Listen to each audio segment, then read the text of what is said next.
What's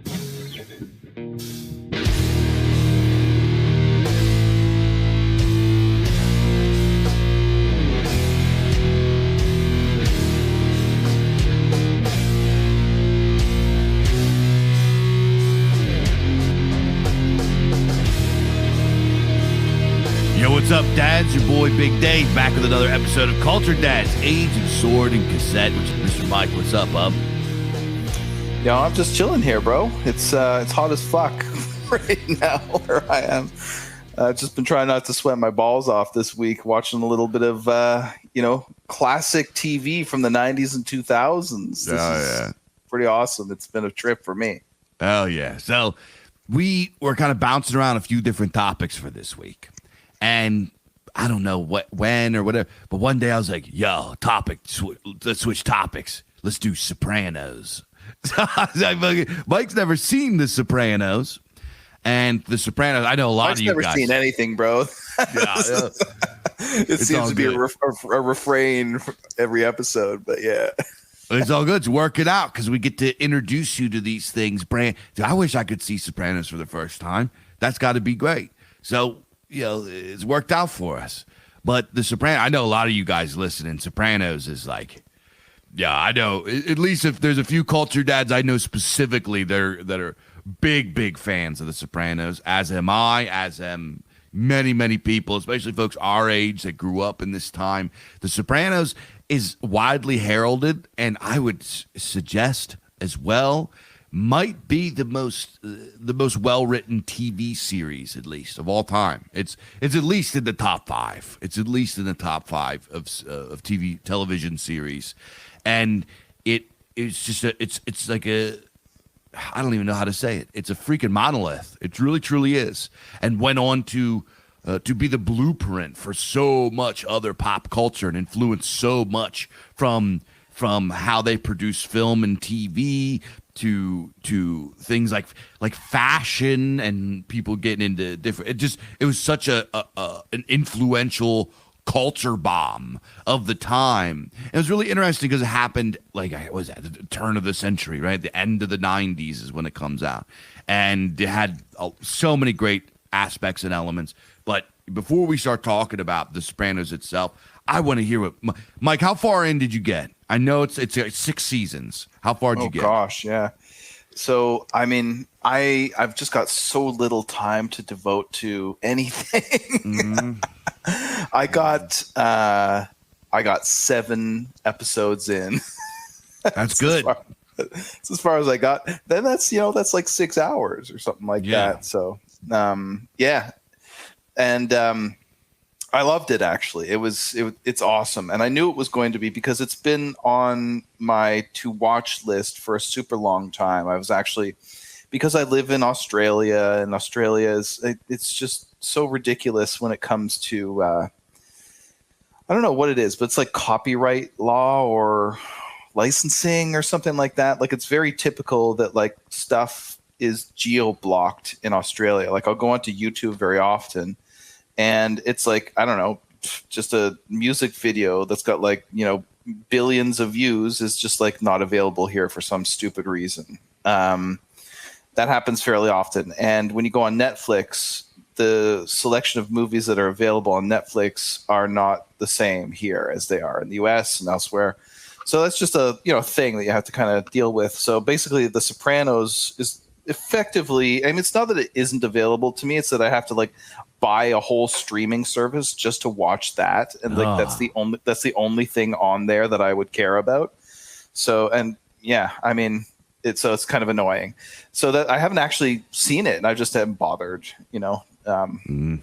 It has to, the threshold has to be pretty low. The bar has to be pretty low for me to I'm like this 400-pound fat guy that just can barely lift 2 feet off the ground at the same time. That's how low the threshold has to be for me. So I just haven't bothered to get into it, but it's always been sort of on my list, and I've always wanted to watch it. And this was a great experience, a great excuse to do that. And I really liked it. Now, there was also something that was kind of holding me back, that was kind of making me go, I'm not quite sure, I want to watch it, but I'm not that motivated, because I kind of, I hadn't watched it before, obviously, but I was aware that the frame story was that it's about this mafia dude, this guy that's in the mob, but he's going to therapy, right? He's seeing a psychologist. He's got problems. He's got like mental problems and like family problems and all that stuff. So I kind of resisted watching it for a little while because I was like, I kind of didn't like the idea of that frame story because it seemed to me, at least from the outside before looking into it, that it's kind of like the psychologizing of the alpha.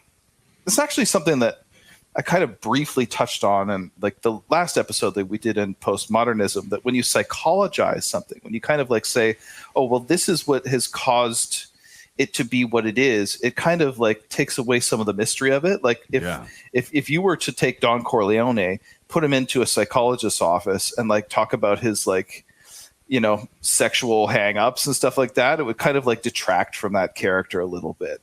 So I was kind of like, that's a bit fucking lame. You know what I mean? I just didn't like the idea of the framing of it. So although like it the aesthetic of it, just looking at it from the outside, not having seen it, it still looks pretty badass. It's still about the mafia. So it's still like, hardcore shit. And, it's like gritty, drama and stuff like that. So I was like, I'm sure it's going to be cool, but there was always that little hang up. You know what I mean? Mm-hmm. Look, I like it when they make characters kind of human and you can see inside, their psychology and like, that's great. I love that kind of stuff. But that was something that was kind of in the way, I guess, of really motivating me to go out and check it out. So this was a great excuse for me to do that. I got access to the first season and I watched those 7 episodes. The first episode totally fucking blew me away. I was like, holy shit, this is better than like a movie. It's better than like 98% of movies. It outclasses them.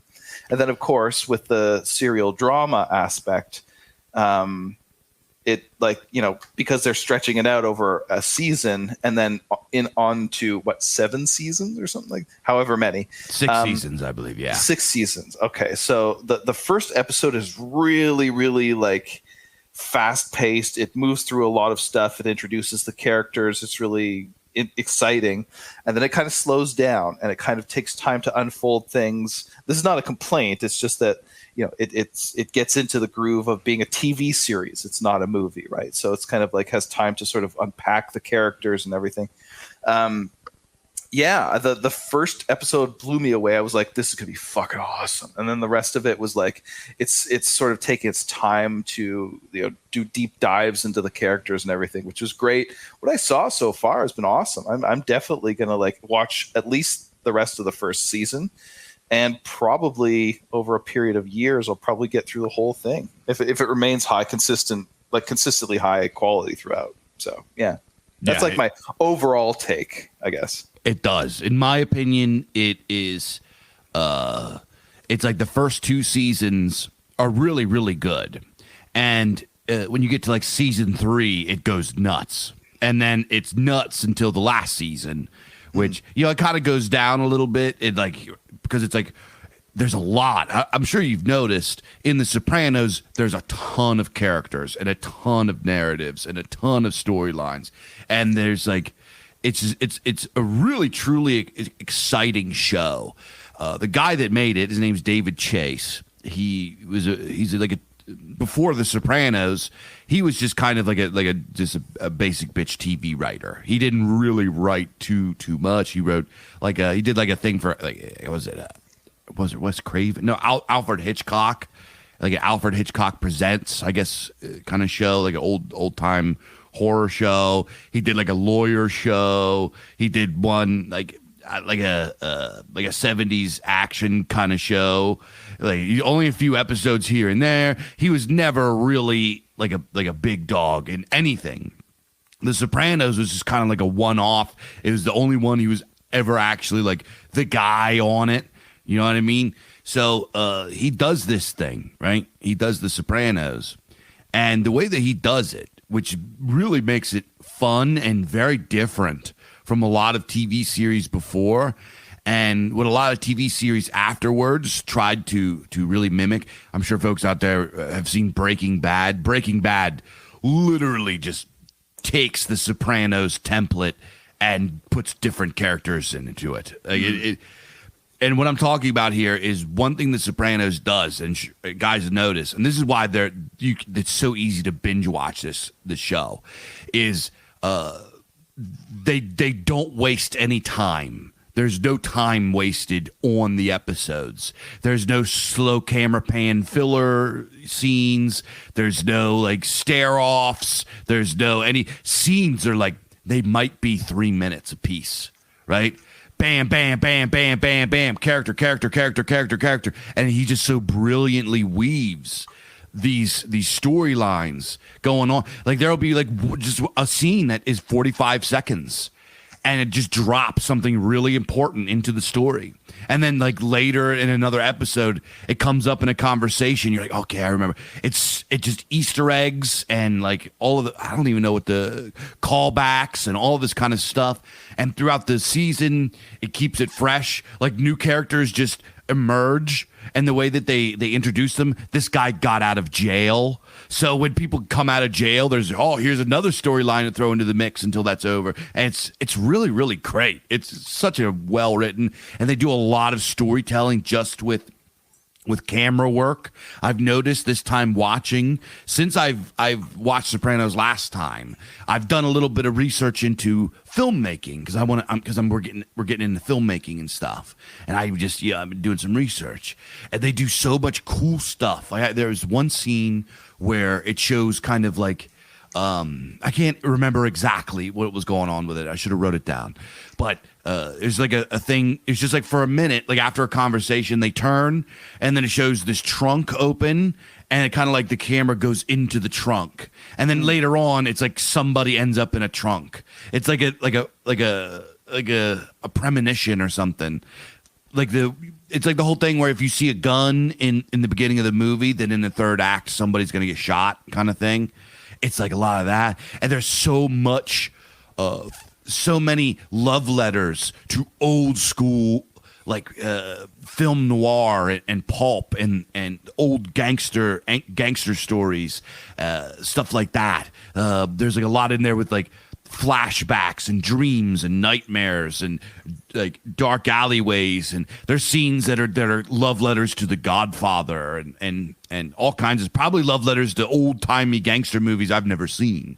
You know what I mean? So lots of really great stuff in there, Easter eggs, and I think this is probably my favorite show. This is my favorite show. I've seen this show more times than other shows. I think it's fantastic. And I actually I didn't catch it when it was live. I watched it. The first time I watched it was like a few years after it was, or I guess like a year after it was over. Because I am lay eternal contrarian edgelord, I have to like not be into the thing that everybody's into at the time. And The Sopranos was huge. Yeah. Was huge. Okay, so it was like during the time Sopranos was out, I was like, I'm not watching that. I'm not watching that. So a year later or something, this is when Netflix used to mail out DVDs. You remember that? I don't know if you had Netflix in Canada back then, but no, it wasn't until, actually it was I think just before we left Canada that I got Netflix. So this was probably after that period. Yeah. So back in the day, for folks that don't remember, many of you probably remember, the streaming service Netflix, before there was streaming, you would sign up and you would go and reserve DVDs and they would mail them to you. And you would watch them for as long as you want, and then you mail them back, and then when they receive them, they'll send you the new DVDs you want to do. Me and my friend, Andrew, rest in peace, binge watched the crap out of this show. It was crazy. We watched it. We fell in love with it. And at one point, we didn't get our last DVDs for the last however many episodes. So we went to the local video store and rented them just so we could watch because we couldn't wait. Like, I don't know. They used to send those things out pretty quick. So you'd put it in and like 3 days later it'd come out. We couldn't wait 3 days. We had to have it right away. So we watched the whole thing. We binge watched it. We were working together at the time. And we were roommates. We were like showing up to work with 3-4 hours of sleep because we were binge watching late into the night, like all this kind of stuff. Nice. So it was, that was actually, I share the memory of first watching it with my friend who passed away. So there's also that kind of like feeling with it. But yeah, The Sopranos is such a relatable show. There are so many archetypes in it, and you don't even have to be Italian to like relate to be like being Italian or Mediterranean or growing up around these types of cultures in America.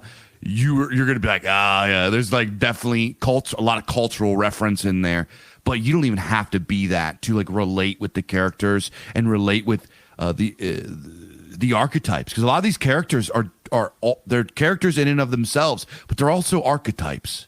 And I'm sure, Mike, you picked up on some of that or thought of that a little bit. But I'm going to pass it over to you. Give me, just you go. Tell me what you think. Go ahead. Right. So what I was saying before about how it like kind of like it really psychologizes the alpha character, like the boss man or whatever, and how that was kind of like something that I was really, a little bit wary of before I started watching it. It actually turned out to be somewhat justified, I think. It did in fact turn out to do that when I watched it. But it kind of handled it in a way that still made it compelling. I mean, it's okay. So it's a TV like extended drama series, right? So it's like that's just you're going to get that. It's kind of like TV is not the medium for like. I would say like myth making necessarily. It's a really gritty and down to earth sort of medium because it's extended. You can really zoom in on the characters. You've got time to sort of, at least, in this style of, TV genre, you've got time to sort of like unpack the characters and really get into their psychology and everything like that. So, you're not going to get really these like archetypal characters. It's kind of like in some ways sort of like the opposite of like folklore, because folklore just kind of takes, the characters don't get a lot of sort of psychological depth. They are mostly just like archetypes, and they act in ways that like sort of fit with that archetype. Whereas in The Sopranos, and it's certainly not alone in this, and it's not even the first in this, but certainly did it to the most extent of any show to its time. It really does make the characters complex and human sort of thing. Like you take Tony Soprano, for example. He is really the sort of archetype of the paterfamilias. Now, I know I said that, like TV doesn't do archetypes. It takes the paterfamilias and it gives it a little bit of a twist, but it's a twist that sort of like demythologizes it a bit. And I don't mean in a subversive way. I mean, it makes it realistic. It actually holds it up for what it probably is in reality.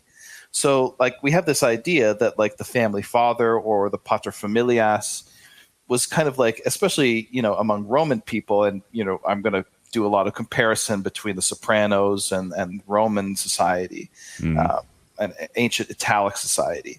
But if Tony Soprano is the paterfamilias, we have this idea that guy, the paterfamilias, was kind of like this almost godlike figure to his family, right? Who is the high priest of the family. He is the one that holds all the power in the family. His word is law. He's the judge of his family. All that stuff that we're familiar with if we've read The Ancient City and we know something about Roman religion. Tony Soprano is a little bit different. He's still that because he is a formidable person. He commands respect. He is a dangerous guy, and all of that stuff. But his wife kind of doesn't love him anymore, or it's complicated, right?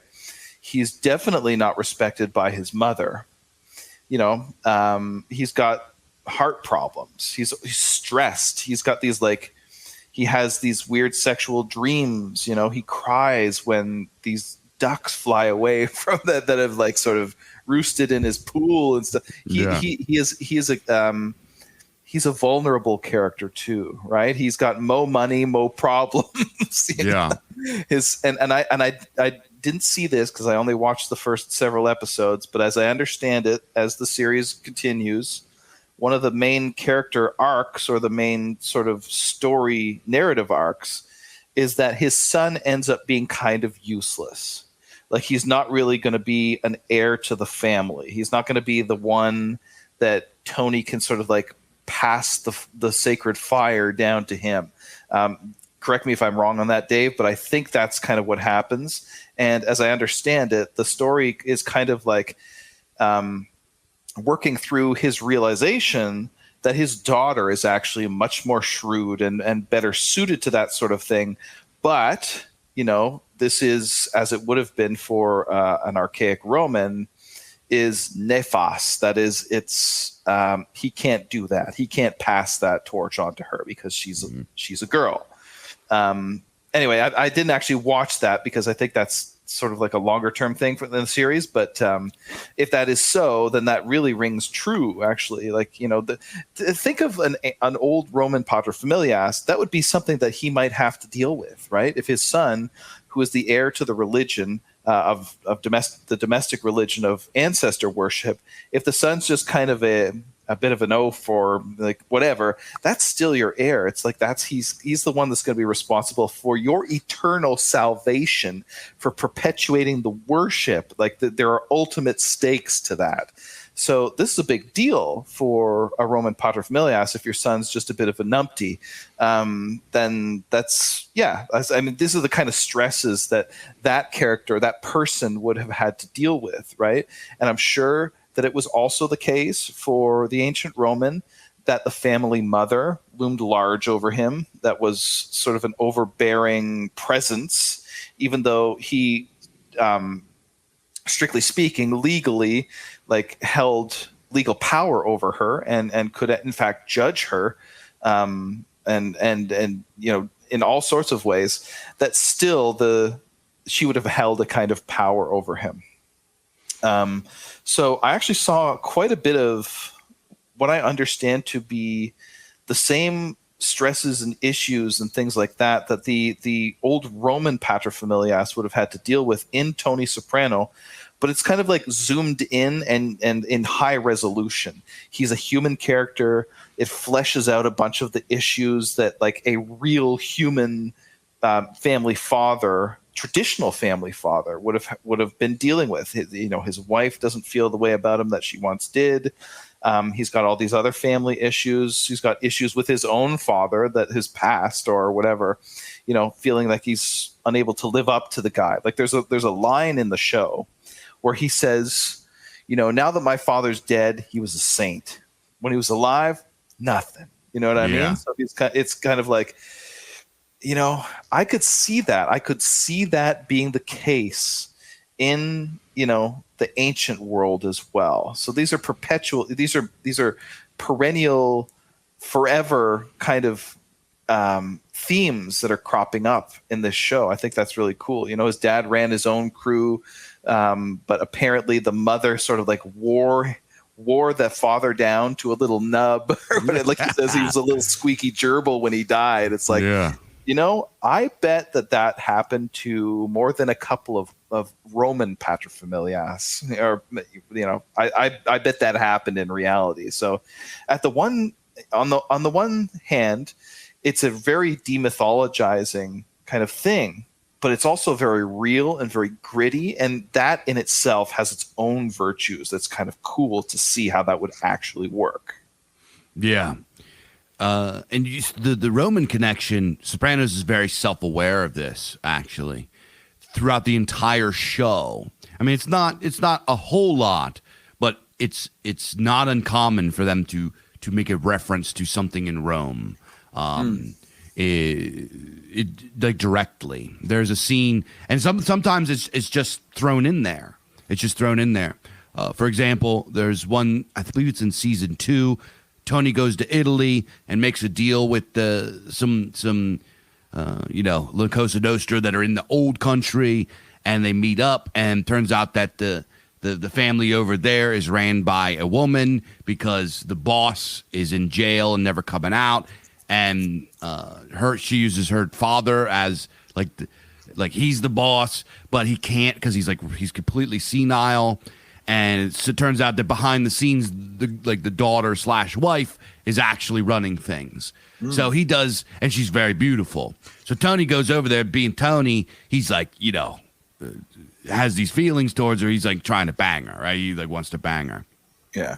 So during the episode, he has a dream. It's just like a dream. It's like 10 seconds where he's a Roman soldier. He's like a legionnaire, and he's just like banging some like local girl or something. And then there's another part later in the show where they mention the Rottweiler and how the Rottweiler was a dog in Rome, and because Tony is Italian and this is a dog that was used in times of war for the Romans, or maybe it was a Mastiff, I can't remember. But one of these dogs, really powerful dogs, and it had this sort of symbolism as a guard dog or a war dog or something. So they reference ancient Rome many times throughout the entire season or the entire show. Not just small things like that, but they mention figures in Rome. They mention things about ancient Roman culture. They're very aware of it. Not just Rome, but also medieval Italian culture, medieval European culture. So there's very much a connection to not just the ancient past, but also culture of early modern and late pre-modern Western culture and American culture too. There's a lot of Sopranos is very aware that it is about to transition into a new modernity. This is one of the biggest aspects of The Sopranos is Tony, who's kind of trapped in the cultural permafreeze of the culture of La Cosa Nostra in 1999, going into the 2000s, as Globo and Paz and libtardism are about to blossom, and he's a guy that's not ready for it. There's a lot of references to this, right? He's like, I don't know what this new stuff's doing. What happened to this? And I'm sure you saw what happened to guys like Gary Cooper? This kind of shit, right? That's all throughout the entire show. One of them is one of my favorite. This is just like a great line. I just love it. Is Meadow, his daughter, who's going to school, starts becoming a feminist and getting into liberalism and becoming progressive. And Tony, I didn't watch that far. That's fucking hilarious. Oh, Tony hates it. He hates it. So there's this one point where Meadow goes, well, you know what? It's 1999. Soon going to be the year 2000. People's parents or kids' parents talk about sex now. And Tony's like, well, what did he say? He goes, no sex talk in my house. It might be 1999 out there. It's 1950 fucking 4 in here. So it's he's like, it's this. Tony struggles. He hates this. He can't stand this new world that's coming, and none of his guys understand it. The technology, the culture, they just don't get it. Throughout the whole show, they're like, what is this? What are we doing with this? Are people going fucking crazy? Everybody's going nuts. I thought we were the crazy ones. That's a theme throughout the whole show. So there's a lot of kind of underlying narratives to the show that are cultural commentary, that were almost very predictive as well. Very predictive. The Sopranos knew. You watch The Sopranos in the time that The Sopranos came out, you would have been like, and I was there. I was there in the year 2000, whatever, before everything went real nuts, when they were saying this stuff, right? And even as I watched it, years after it came out, but before everything went really nuts, I remember thinking these guys remind me of my grandfather, the older people in my family that just are being boomers, right? No, they weren't being boomers. They were very aware and had this predictive quality of, there's some really weird shit down the pipe for you guys. It's coming. It's not Turns out just they us. were right all along. You know? Like they were the ones that were actually ahead of the curve before everybody else, right? So, Mike, you mentioned about Tony's. So I actually agree with you. From the outside, the idea of like a big tough guy mafioso sharing his feelings with a therapist was like fucking like, I did not like that at all. I did not want to see that. But as I watched it, I was like, okay, this is actually dope. Because like all things in Sopranos, Sopranos does a really good job of, I don't want to say subverting your expectations, I guess. I guess it does. I think that's exactly what it's doing. It throws you curveballs. It makes you like you fall in love with a character and start to relate with them, and then it starts to unravel that they're a rotten piece of shit. And as they're doing, it like messes with you because a character will be just absolutely the worst, but you've already decided that you like them. So it's like it messes with you. It does this really, really well. So as you watch the show, you start out, oh, well, he's a mob boss talking about his feelings. What a big, excuse me. He says this. He's like, what am I, a fucking pussy coming in here? It's like he's aware of this. He's critical of it. And then over time, you're like, as you're watching the show, you're like, his relationship with this therapist, this is a good thing for him, right? He's getting good stuff out of this. And the whole time, it's like back and forth. It just messes with your head. He flips out and scares the crap out of her a bunch of times, threatens her with violence, goes nuts, makes her go on the lam, all kinds of stuff. It's a complete roller coaster, and it's a roller coaster kind of just for the sake of a roller coaster. You know what I mean? So it's, I don't know. I thought it was just brilliant. What do you think further about, after you started watching it, how did you feel about Tony's relationship with Dr. Melfi? Well, I mean, I only got like a little sort of glimpse of what you're talking about because I think it's the kind of thing that is sort of unfurls over the course of maybe the series or whatever. But there were definitely some like highs and lows or some ups and downs where the therapy is kind of like, well, what the, I kind of agree with him. Like, what the fuck's even in here for, kind of thing. But then they'll actually make some progress and like, he'll start to like he'll have like a breakthrough with his wife or something. You know what I mean? Like they'll start to understand each other a little bit better and everything like that. And actually the show does a great job of kind of like playing with your loyalty to the character or like how you like, whether you like him or not, whether he's sympathetic or not. At first he comes like he struck me like right away as being actually quite sympathetic, even though he's a mob boss that like cheats on his wife and like kills people and like is kind of ruthless or whatever. Like, apart from the cheating shit, it's like actually I kind of get a lot of that. You know what I mean? Like I do it's not that much different than a like a medieval sort of like Norse like knight errant for hire or something like that. Like I kind of understand some of the code behind that life, like in sort of researching this a bit on the internet and getting like other people's takes on the show. A lot of it is like, they just don't understand. He's like an inveterate, just criminal and whatever. Like I do understand sort of, the desire to stand outside of modernity, like the desire to stand outside of the world that we've inherited because it's so corrupt and it's so disgusting, it's so debasing and so degenerate. Like I understand that. You don't have to convince me that like, an alternative to that is like a good thing or whatever.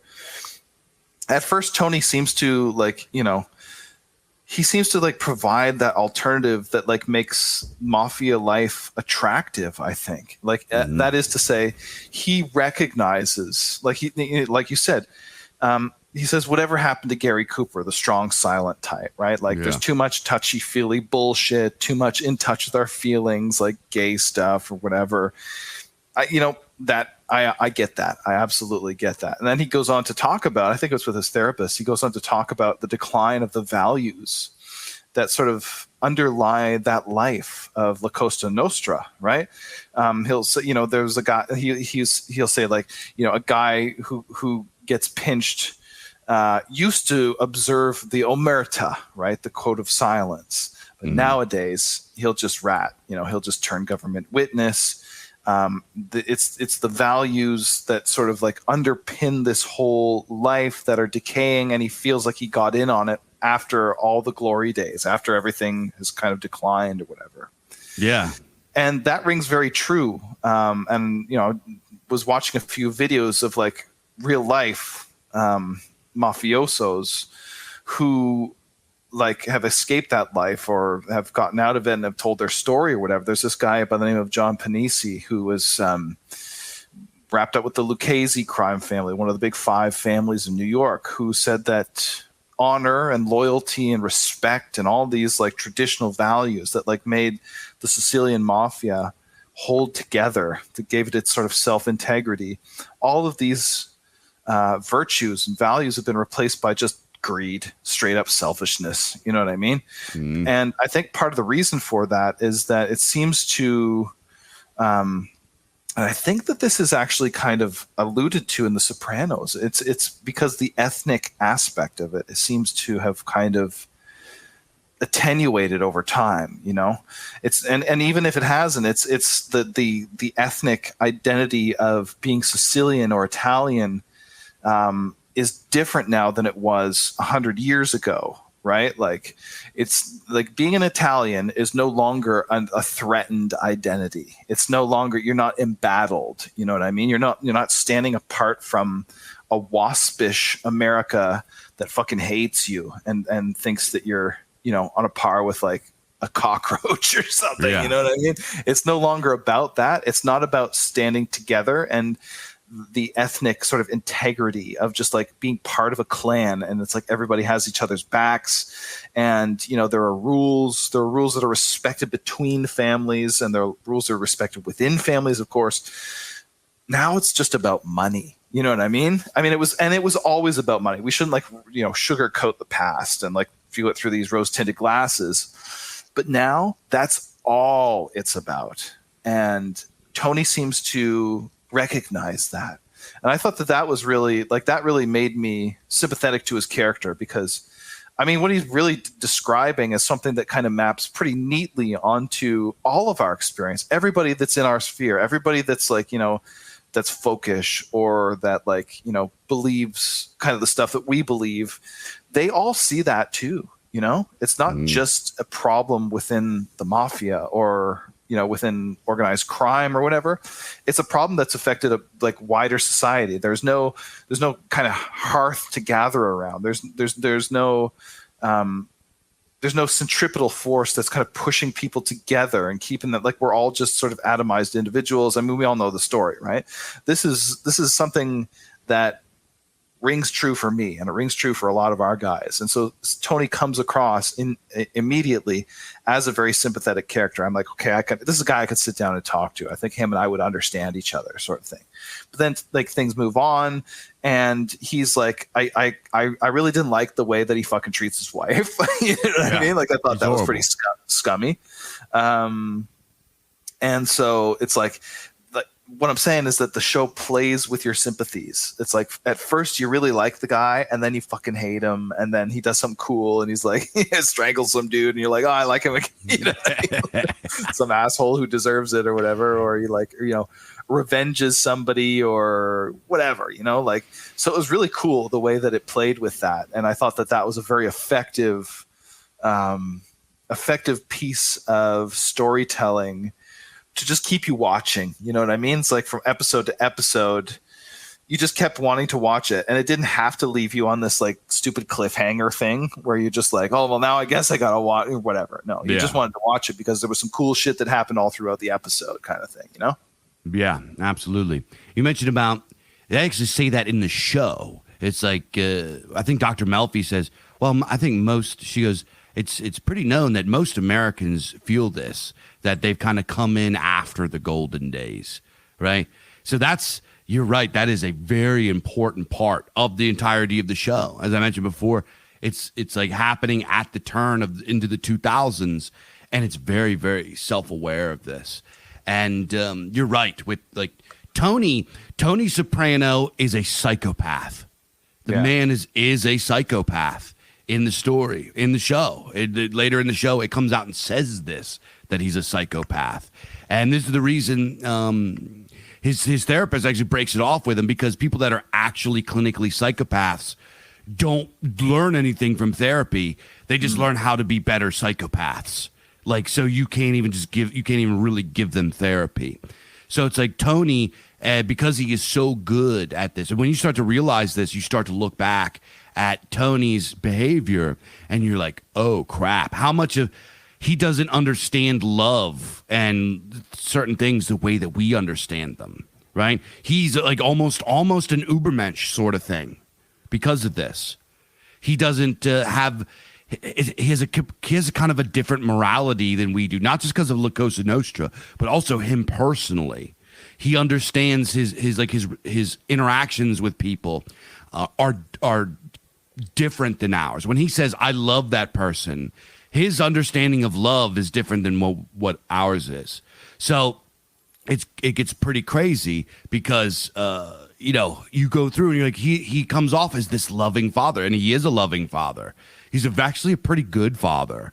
He takes care, even though he does it in kind of, his gangster ways, his criminal ways. His kids, they never, ever really get into trouble. And he bails them out of everything. And in fact, this is one of the stories, is that AJ, his son, who's a just complete fucking idiot, like didn't get any of his good qualities, is so spoiled and aloof, and he's just like a mushy, spoiled, he's a fucking like, he's like one of the worst. It starts out kind of funny because he's like this little chunky kid. He's like, what, no fucking ziti? Oh, you know what I mean? It starts out like he's like kind of funny and like, typical kind of little kid in a family like that. But as he grows up, he gets worse and worse and worse. And the kind of his comedy relief as a kid starts to shed, and he grows into a piece of shit adult. And that's one of, like, Tony is like embarrassed by him. Like, he is an embarrassment. But Tony continues to bail him out over and over and over again.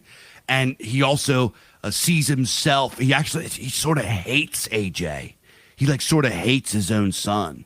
And there's this whole thing of he hates his own son, and then he feels guilt because he hates his own son, because the reason that he hates his own son is this curse that he passed down to him. And also that he's like his mother who hated him. And it's really great, really great stuff.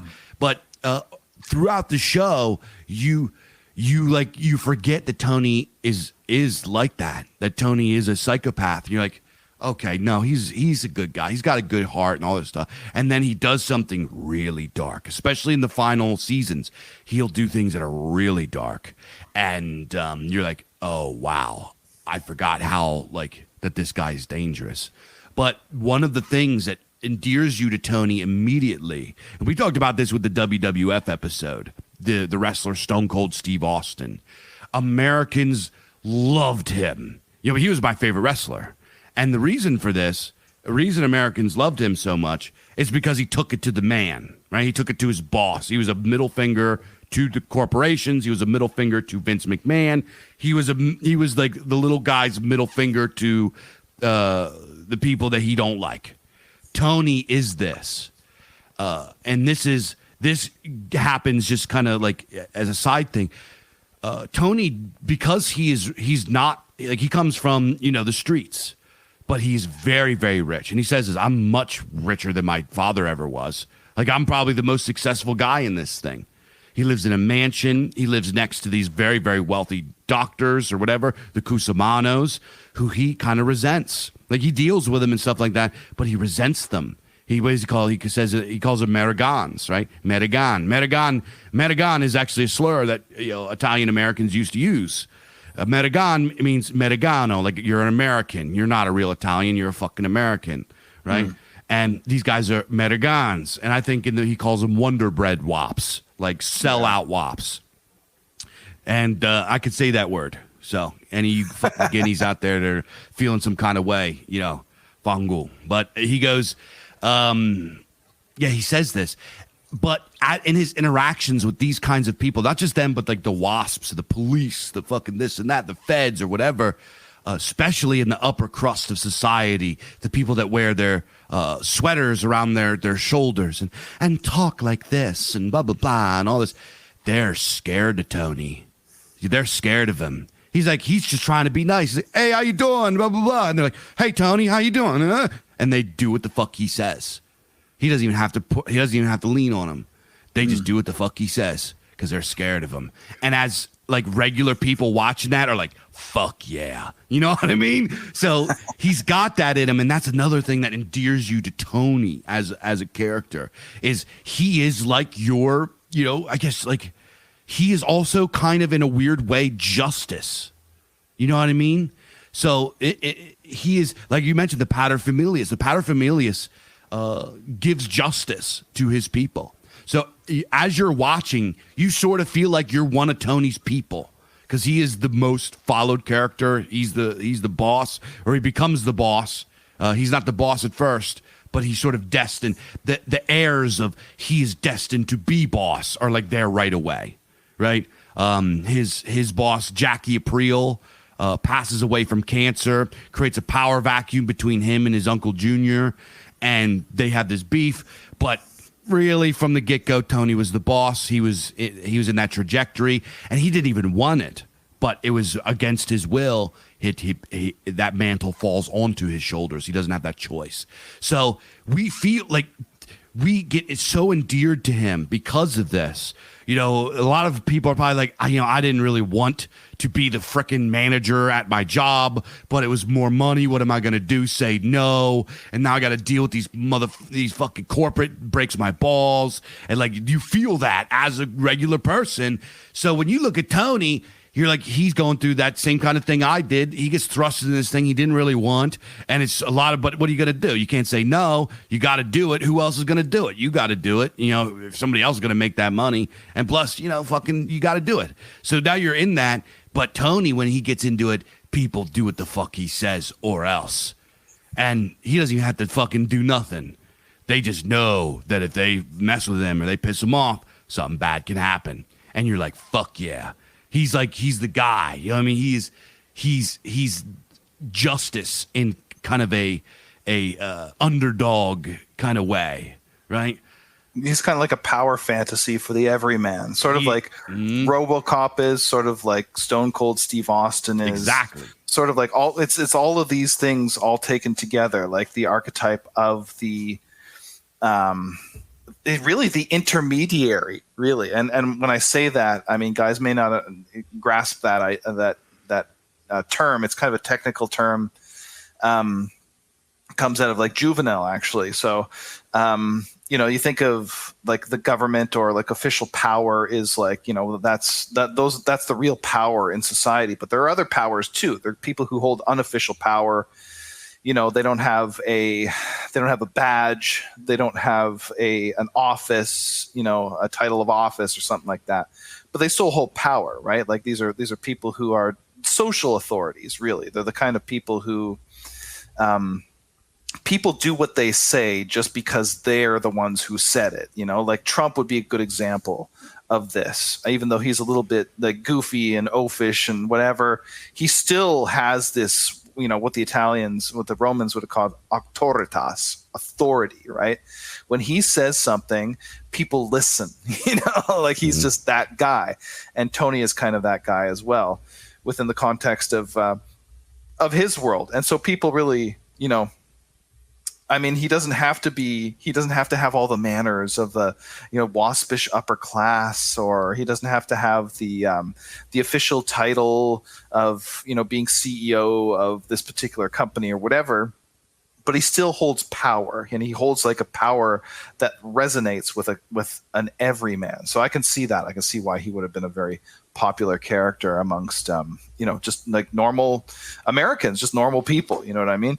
But I'm actually a little bit surprised to find out that he later is like diagnosed as a psychopath, because there's so much stuff in there where he like has a conscience, where he has, values.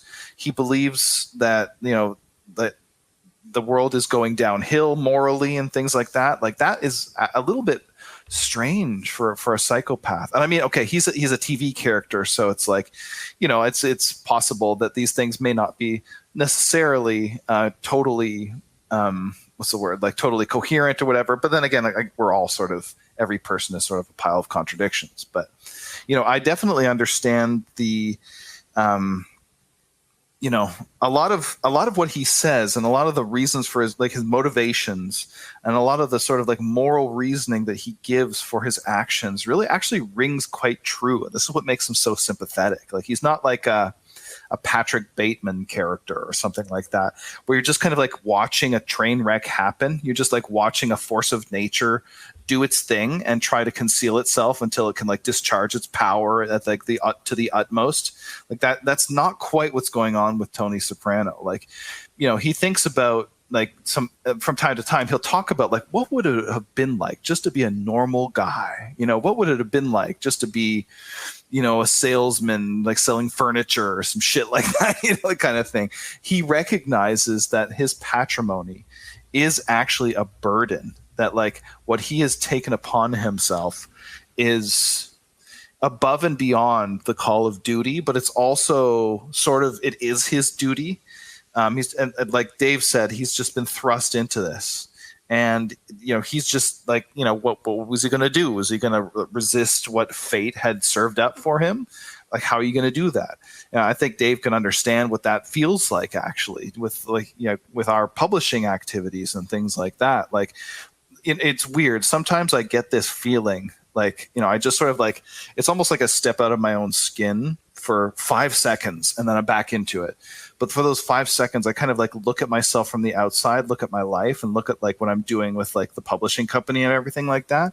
I'm like, I could never have imagined being in this position like 5 or 6, 7 years ago or something like that. And you know what? It is actually hard, and it has been hard on my family, and it's been hard on me. And it's, you know, I'm not complaining, whatever. Like it's rewarding. I get respect. You know, I wish it was a little more lucrative, but it's like, you know, It's okay. It pays the bills and whatever. But it's like, you know, I could not refuse it if I wanted to, because I know like to a moral certainty with every fiber of my being that what I am doing is right and good and necessary. And that like the reason why the world is in the shitty fucking shape that it's in is just because people will tolerate shitty behavior from assholes from sun up to sundown, and they will never say a word about it. They will just put their head down and ignore it and like go home and catch the fucking game, and nobody stands up and says anything. Well, somebody has to fucking stand up and say something. And even if it's in a very small sort of constrained domain, like say, for example, in publishing like pulp fiction or in publishing classics or whatever it happens to be, your thing, like whatever you're doing, if somebody stands up and does that, like it's necessary. Somebody has to do that. And the reason the world's in the shape it's in is because like men are too afraid to do that and put their neck on the line. Yeah. So, you know, I feel that I've been thrust into this position in maybe a sort of similar way that like Tony Soprano has been thrust into his position, or like a Michael Corleone has been thrust into his position. Like Michael didn't want the patrimony. He did not want that for himself. That's the whole story of The Godfather. It's the son that was like best suited to that role, who tries to resist as long as he can, but he realizes that fate that's what he has in store for him. In a sense, it's actually similar to the domestic worship of the paterfamilias, you know.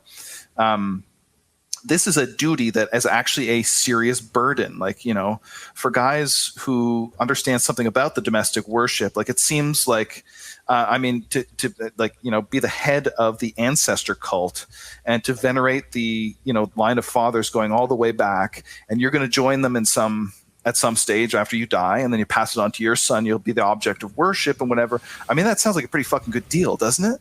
But at the same time, it carries with it some serious fucking burdens, you know what I mean? Mm-hmm. I mean, you've got all of that like lying on your shoulders. If the line of succession, or if the worship should fail because of you, you have effectively damned all of your ancestors to, hell, basically.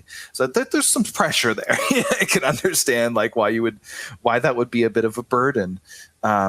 So you can understand that, like, this Tony not wanting to take that on for himself, not wanting to take on that burden, is a very human feeling. It's a very understandable feeling, and it's a very, like, it's the opposite of what I would think of as a psychopath. But I mean, of course, people are not, they're not machines. There's complexity to all of our psychological profiles and everything. Like some people are kind of like, a little bit like insane or like psycho in some ways, and a little bit more on the level in other ways. So it's cool that the character is that complex, but I actually found him overall to be like a very sympathetic character. So when I was like reading stuff and on the internet of like people's takes on like Tony as just like some degenerate asshole or whatever, but he's like, he's cool or he's tough or whatever, it's like I actually found him way more sympathetic than a lot of people do. You know what I mean?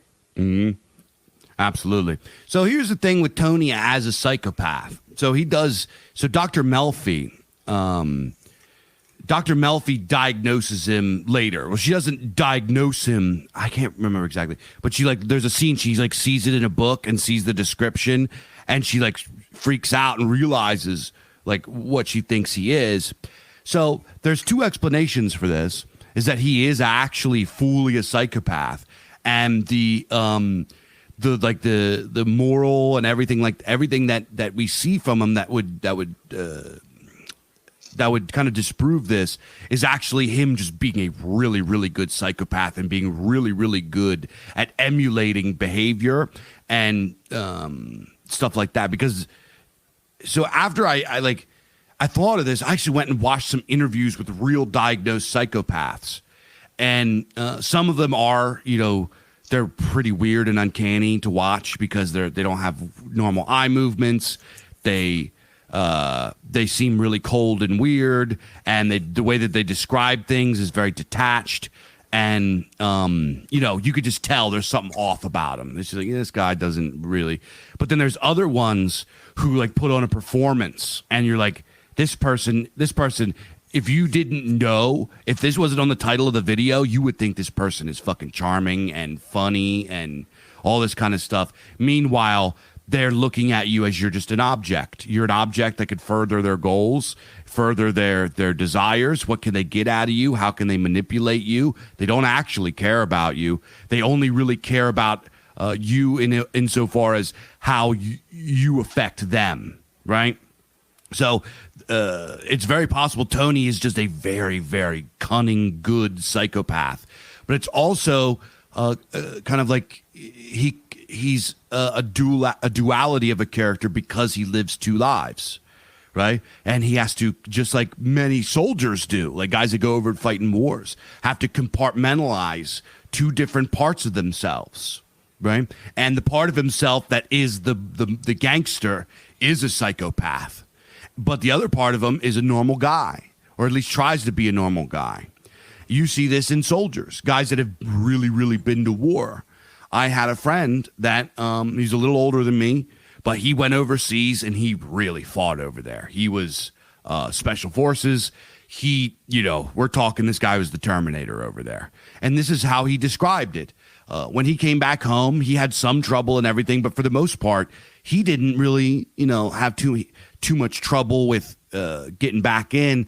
And I had a heart-to-heart one time with him. We sat down, had some drinks, and you're not really, I guess it's considered rude to do this or kind of uncomfortable to ask somebody overseas, like, really pointed questions about it. But I was like, yo, can I ask you some questions? I just wanted to talk to him about it. What is it like at war? What is it really like? Right? And he told me everything. Like, he told me everything. Everything from fights that he had, what he saw, and all this kind of stuff. And I was like, how do you deal with it? And he described it as he has to compartmentalize. The reason that he said most guys that do what I did and come back home and can't come back is because they don't leave that guy behind back there. He's like, that guy's always with you. And I'll tell you, there was like one part. He didn't spook me, but what happened, what I saw, spooked me. When I asked him about things, when he started to talk about actual violence and actual blood and guts and stuff like that, he literally looked like he switched personalities, like multiple personality disorder type shit. Like his eyes, the way his eyes are, he started to just look different. He got this real glaring tone to his eyes. His face, his whole face shifted. He turned into a different person. And he's normally a very friendly, makes a lot of eye contact, touchy kind of guy. You know what I mean? Not touchy, but he's just a friendly guy. You know what I mean? Smiley, friendly guy. He turned into a different guy. Stoic, sit there, kind of shit. When he went into describing this stuff before my eyes, he turned into this guy. He reached into that compartment and became that guy to talk about it. He had to summon that dude. So that is another explanation for Tony being a side. So there's two Tonys. There is gangster Tony that turns on, and you see this in Tony too. I guarantee you, James Gandolfini, with what a tremendous character actor he was, watched this kind of stuff. So there's one scene in particular that really, really shows this. And this is, there are two faces to Tony, really. He's got his his kind of his jovial, friendly kind of look, or his dad look. Even when his dad face is frustrated or angry, he scrunches his brow. When he turns into gangster Tony, his brow sinks and his eyes become very straight and slotted, and his bottom lip comes up and curls, and he becomes a different guy. And you see this in the episode where he's dealing with his buddy David or Davey or whatever his name, who owns the sports store. His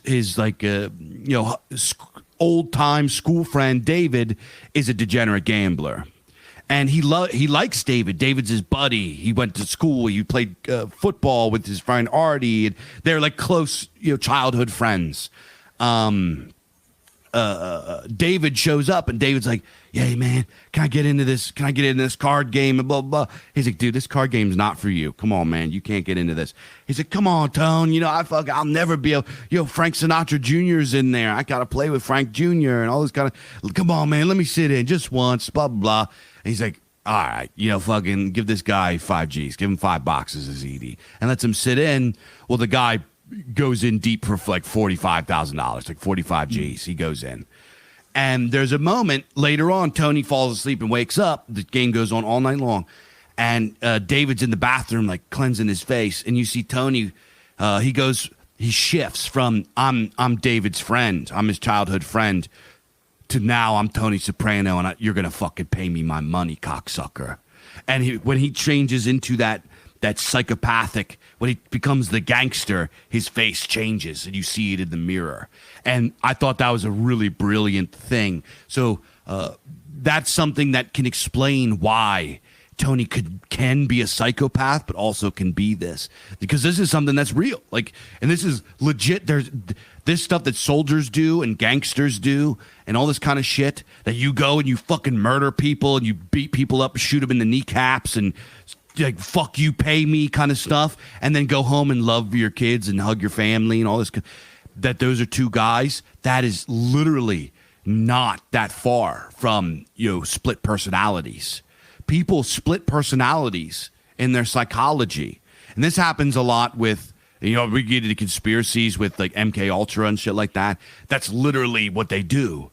It's trauma or inflicted trauma or even self-inflicted trauma will force your mind to compartmentalize that trauma. That's what split personalities are.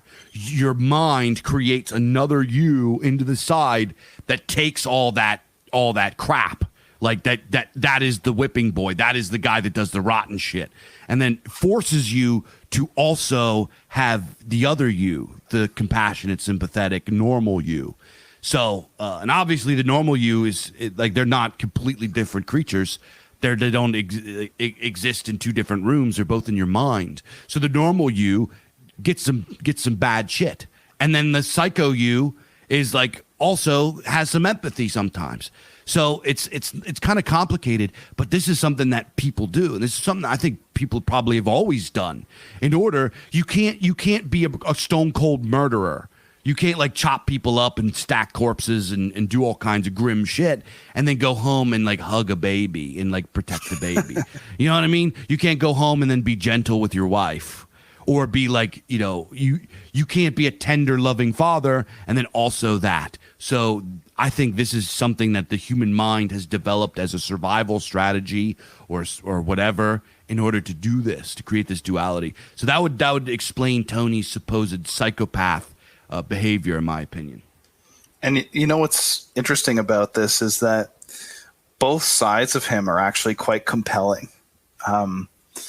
And I guess like this is down to the artistry of the writing and the directing of the show, that I kind of wanted more of both. You know what I mean?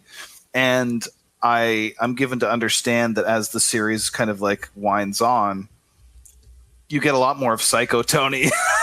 Yeah, like he sort of like goes down that road a little bit more, which is cool actually, because in the first like initial episodes, he does some badass stuff or whatever, but I was just kind of like, I wanted a little bit more of that because, it just seems like that's, that would sort of like meet the archetype kind of where it is. You know what I mean? It would just like, fill out exactly what you expect from like a mobster. And there's a fair bit of that, he like strangles a dude and he's just like, just pretty badass, like doing some badass shit, like running people over with cars and stuff like that. And so, yeah, I mean, I'm sure that like you get more of that as time goes on, but also the Tony with the conscience, the humanized Tony is also very compelling. And that's like I find very interesting. And like part of it is that he does have his own kind of like moral compass. And even though like he's quite clearly he's not a religious guy at all. You know what I mean? He doesn't seem to have any of that within him. He does have a sort of moral center. And I think that that's really, really interesting. And you get that where, he's talking, from time to time, just like a stray comment will come out about how, the code of silence is no longer what it was. It's not observed like it was in the past with a sort of like religious sincerity. You know what I mean? Mm-hmm. Because that code of silence, what they call omerta, the Italian word for it, or Sicilian word for it, I think, is it is entered into with a kind of religious seriousness. It's a practical measure, but it's actually more than that. Like in real life, the real life Cosa Nostra, this kind of thing, this code of silence was entered into with that religious seriousness, and actually with a religious ceremony. They would have this ceremony to turn guys into made men, and to be a made man means that you are adopted into the crime family, kind of officially, and in some ways you're kind of untouchable. Like there was rules about how different families would kind of leave other made men alone, kind of thing. And it required a ceremony, right? Because it was basically like a religious oath. So at the ceremony, they would have like the capos, the high-ranking officers and other high-ranking members of the family, the candidate who's about to become a made man and enter into this family. The candidate would come into a darkened room, maybe like with a candle or something. He would be presented with a picture of a saint. His finger would then be pricked and his blood dripped onto the picture of the saint. And then that picture of the saint would be lit on fire and passed from hand to hand while it's burning. And then the candidate would be told, they'd say his name or whatever. And then they would say, tonight you've been born again into a new life. If you betray your family in this life, your new family, then you will burn in hell, just like this saint is burning in your hands. And then the candidate would then be told, the rules, of being a member of the Mafia. You know, like I say, you don't touch other made men, you don't touch other guys' wives, and so on and so forth. And then the made man would be like formally introduced to all the high-ranking members of the family, and he just becomes part of that family. And this, it sounds to me like it's actually very close to a kind of religious ceremony. It's not a million miles away from like the ancient Roman family either, where there was actually this kind of code of silence within the, you know, domestic cult, or even the national cult, because for guys who are not familiar, the Romans, obviously they were ancestor worshippers, and that was bounded within a family, but then they would also have their gens, which is like the clan, the sort of family of families, immediate families kind of like banded together into an extended family. They would have their own sort of community worship. That community worship would then be scaled up into a similar thing, you know, the tribal worship. And then that tribal worship, there would be a group of tribes. That's basically like the nation or the city. That's the highest level of worship. That's the national worship, you know? So this national worship, and in the domestic, like all the way down to the family worship, in either one of them, they were not made public. All the ceremonies were secret. The family hearth was never placed outside or in a place where it could be seen. All of these rites of whether it's for the, you know, the city-state worship or the family or anything in between, all of these rites were totally cut off from the stranger. And in fact, if a stranger witnessed it, it actually profaned and sullied the religious act. It was a serious problem. So, and a guest, it doesn't matter how honored the guest is, how long they've been, you know, domiciled with the family, they could never see or participate in the worship, you know, or the national worship. Only the citizen, only the made man, shall we say, could participate in that. And all the cities, you know, they had their books of prayers and customs. These were never open to the strangers either. And even the name of the god itself was totally concealed. Like the name of the very god that the city worshipped was often a secret, like a state secret. Like you have to remember that these religions were very, very different than like Abrahamic religions or others. They were not religions of proselytism. These people considered their gods their source of power, and they were very jealous of that. Like, why would you share your source of power, right? So they kept the name of the god secret. And if the name of the god became known to the enemy, this could have like dire consequences. And it would happen, you know, from time to time that the enemy city might actually discover that name, the name of the god. And then the city would set up a shrine and start worshiping that god to kind of like turn it away from like the other city. This might go on for like years. You know, it was like a huge thing. So, and even like the law itself was secret, which is like very hard for us to understand today. Like today we have this idea of like equality before the law, but the ancients were like, they saw it very differently. The law was a totally sacred formula. They could not be shared with anybody that was not, you know, part of the family, right? So the law was something that was only known to the upper classes, the plebeians who were not technically like actually part of the city. They couldn't know it. And just like Omerta, this code of silence, the only way to know it was to enter into a sacred oath to keep it secret. So this, anyway, it's a bit of a digression, but this code of silence is a lot more than just a practical measure to keep people from ratting on each other. It was a sacred oath to the Cosa Nostra and the people involved in it. And it had this ultimate weight that was entered into with like all the seriousness of religion, all the seriousness of the divine. And of course, it required this religious ceremony, just like in Rome. And I don't think that these things actually resemble each other, but just by accident, you know, like there's a kind of blood memory involved with the Sicilians and Italians, like especially in an organization like La Cosa Nostra, which is kind of like beleaguered and besieged by like a tyrannical state that wants to erase it. So yeah, and hearing Tony Soprano sort of like sing the praises of this like higher morality based on honor culture and oath keeping and everything like that, it just makes me like him. You know what I mean? Yeah. It makes me think that he's a cool guy, I guess. Yeah. So, I kind of want to go back to the archetypes because I know that now some of this is just my own personal speculation, but I thought it was interesting that I cooked these things up, right? So one thing that I saw in The Sopranos, and that's like this came to me. I don't know if they consciously did this or if this is just me kind of being a schizo putting things together. But later on, as I mentioned, I believe in the second season, Tony goes to Italy. He goes to Italy, right? And he goes and he talks to the Cosa Nostra over there and makes a deal with those people. And during this time, he makes his deal, and there's a lot of weird symbolism in there. So he has this weird kind of back and forth. He wants to bang the lady over there, the boss lady over there, but she's also, they also kind of like fight and argue. And he's like, yo, fuck you. She's, no, fuck you. And up your ass. And they fight and all this kind of shit.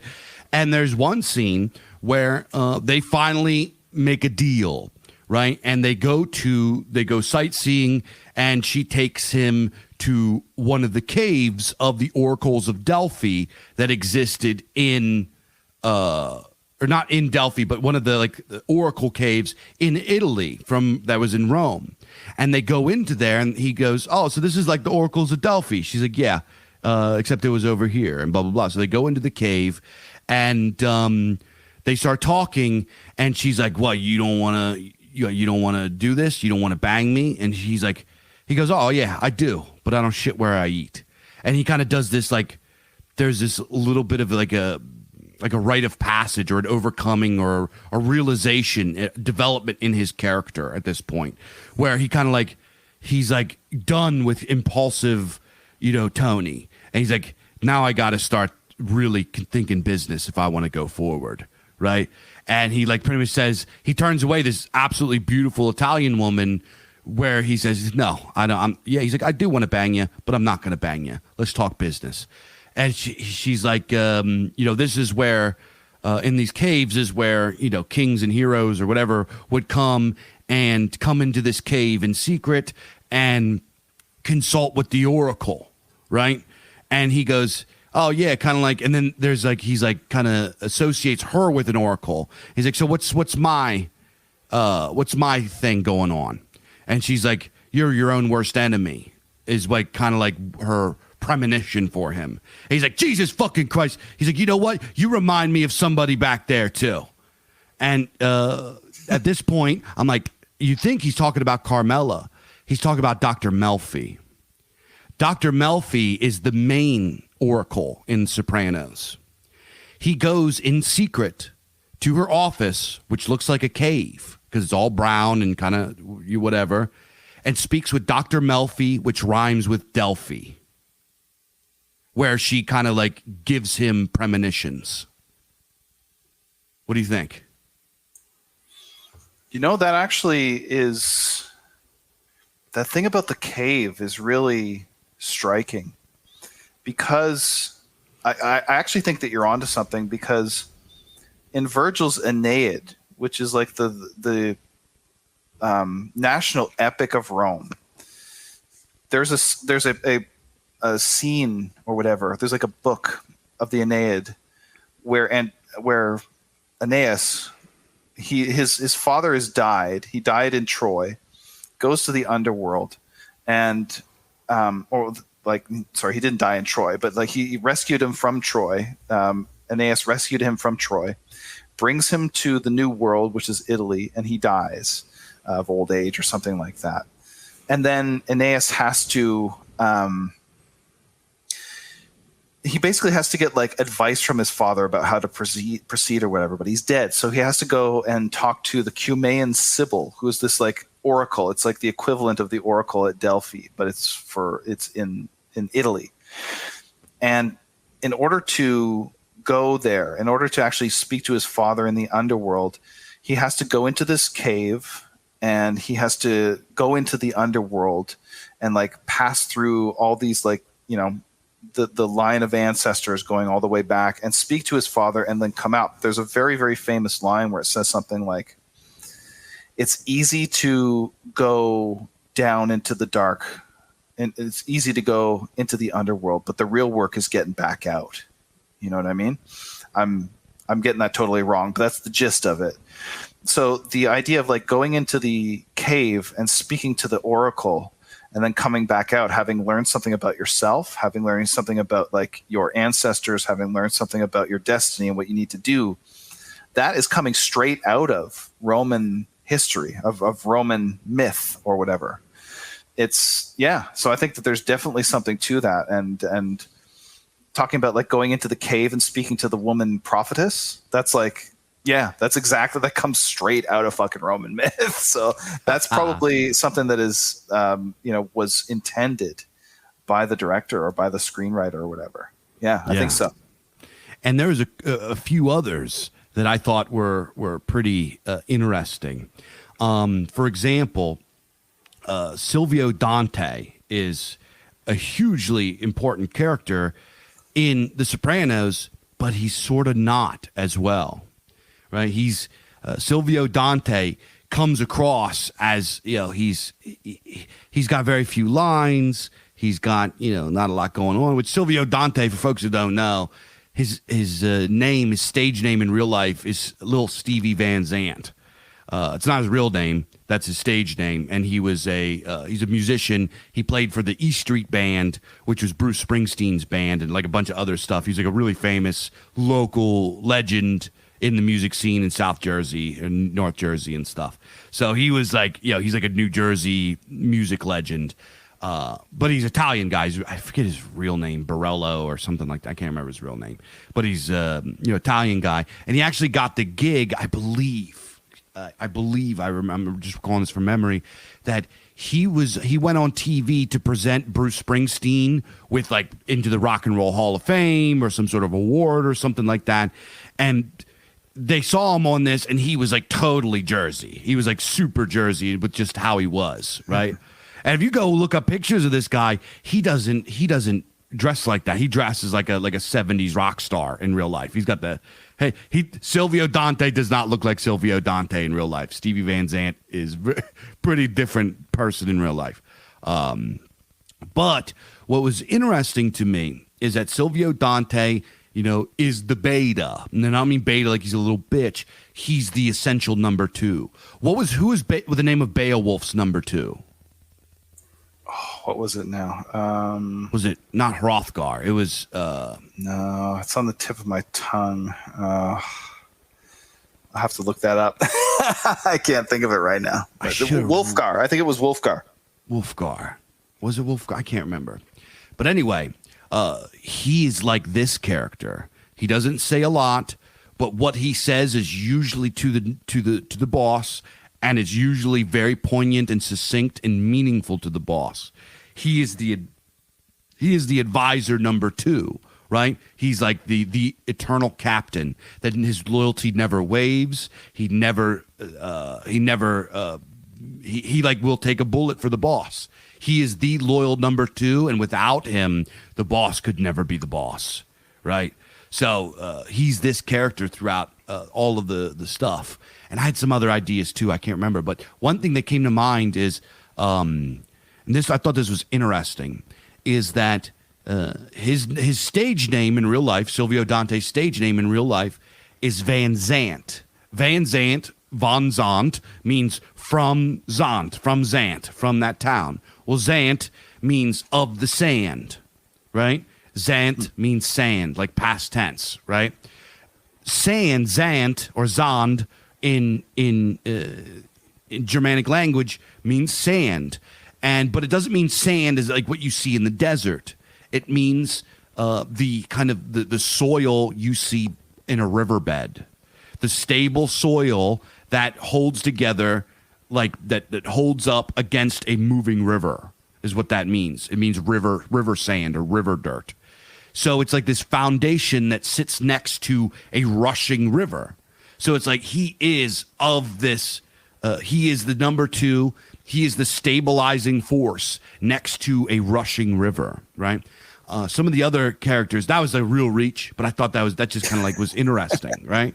That those things kind of, it was just like every character I'm looking at has something among them or among even just the actor that kind of like justifies their archetype a little bit. Which I'm still blown away that this guy is like a musician and that's his main gig, and that he's just like his acting thing is just like a side gig for him. Like, this was his first acting gig. idea. He never did acting before The Sopranos. He fucking smashed it. Yeah. Awesome. Yeah. So another thing, Carmela, right? Carmela, she is a character you see all the time. The loyal wife, right? Remember when we talked about the movie Mongol? Yeah. She is like Genghis Khan's wife. She endures everything. Tony cheats on her.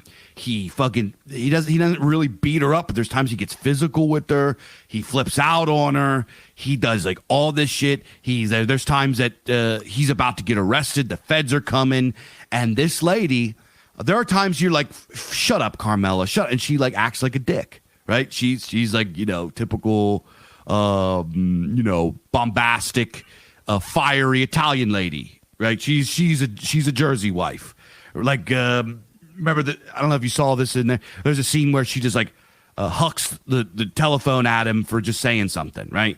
He's like, she's like talking or whatever, and he comes out and he goes, "What are you doing?" He's like, "You got the orange juice with pulp. I like the orange juice with some pulp." And she's like, just like loses her temper and hucks the phone and hits him with it. He's like, "Oh!" Like there's times you're like, Jesus Christ, lady. But when the feds are coming, Carmela is like right beside him, helping him hide the money, hide the guns. Right? There's like some noise outside. The priest is there. She doesn't even care that the priest is there. She goes and pops open one of the fake pillars and pulls out an assault rifle, ready to shoot and fight. This lady is Tony's ride or die. This lady, doesn't matter what happens, Carmela is there. Carmela is she's like the Earth Mother, right? How many like stories, and like especially in Roman mythos, Zeus goes philandering, impregnating, doing all this kind of stuff, humiliates his wife, right? And many, many times, she never moves. She never moves. She's like the Earth Mother, right? To the Sky Father, which I would say Tony is he's a little bit more Odinic than like Zeus or Jupiter, right? He does some he goes and he has a little bit more development, a little bit more like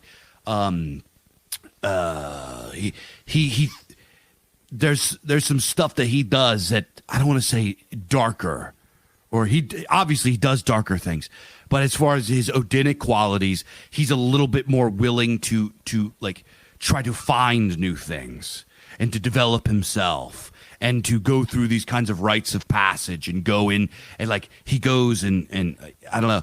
Maybe I don't know enough about the Mediterranean stuff, but I definitely see those qualities of the relationship between the Sky Father and the Earth Mother, between those two. Am I reaching there? Well, I think that you've got Carmela totally pinned down, actually. I think that that's what you said is very true. She is the loyal wife. And actually what reminds me the most, who she reminds me of the most in like the ancient world in terms of like myth and archetype and everything is Penelope, the wife of Odysseus, who in the Odyssey, Odysseus is, he's absent for, 10 years, and Penelope is just holding down the fort, right? She's the loyal wife. She's got a son that's not quite come of age and can't quite, seize hold of his patrimony. They don't know if Odysseus is alive or dead. He's off having adventures and like banging goddesses and banging witches and getting stuck on islands and fighting gods and everything like that. Like he's having adventures and doing his shit and like getting in trouble and stuff like that. She's just there holding down the fort, and she's clever too. She like has this ruse where she's got all these like suitors that are trying to bang her, and her son can't really protect her from that. So she has to rely on her like wiles keep them at bay. And so she develops this ruse where she says, okay, well, I'm going to have to choose one of you as my husband, but I have to finish my wedding shroud. I have to finish stitching together my wedding shroud before I can do that. So let me finish that. And then she just keeps, undoing all of the work that she's done during the day. She undoes it at night. So it never actually gets done. And that they're just eternally cock blocked or whatever it is. So she's but she's loyal to a T to Odysseus, and she will not budge. And that seems to be kind of what Carmela is in the Sopranos. Now, obviously, I didn't see the bulk of the series, but from what I saw, she was just she's loyal to Tony. She wants to help him turn around. She wants him to become the man that she knows that he can be. She's a very religious woman. She's concerned about his soul in the afterlife, that he's going to hell and that she will never see him again in the afterlife. There's a whole thing with her and the priest and everything like that. And she's trying really hard to be a good Catholic wife and to be, a moral and upstanding person. She knows that there's some nasty, bad stuff is going on in the house and that she's allowed it and that she has just turned a blind eye and she's concerned for her own salvation, all of this stuff, right?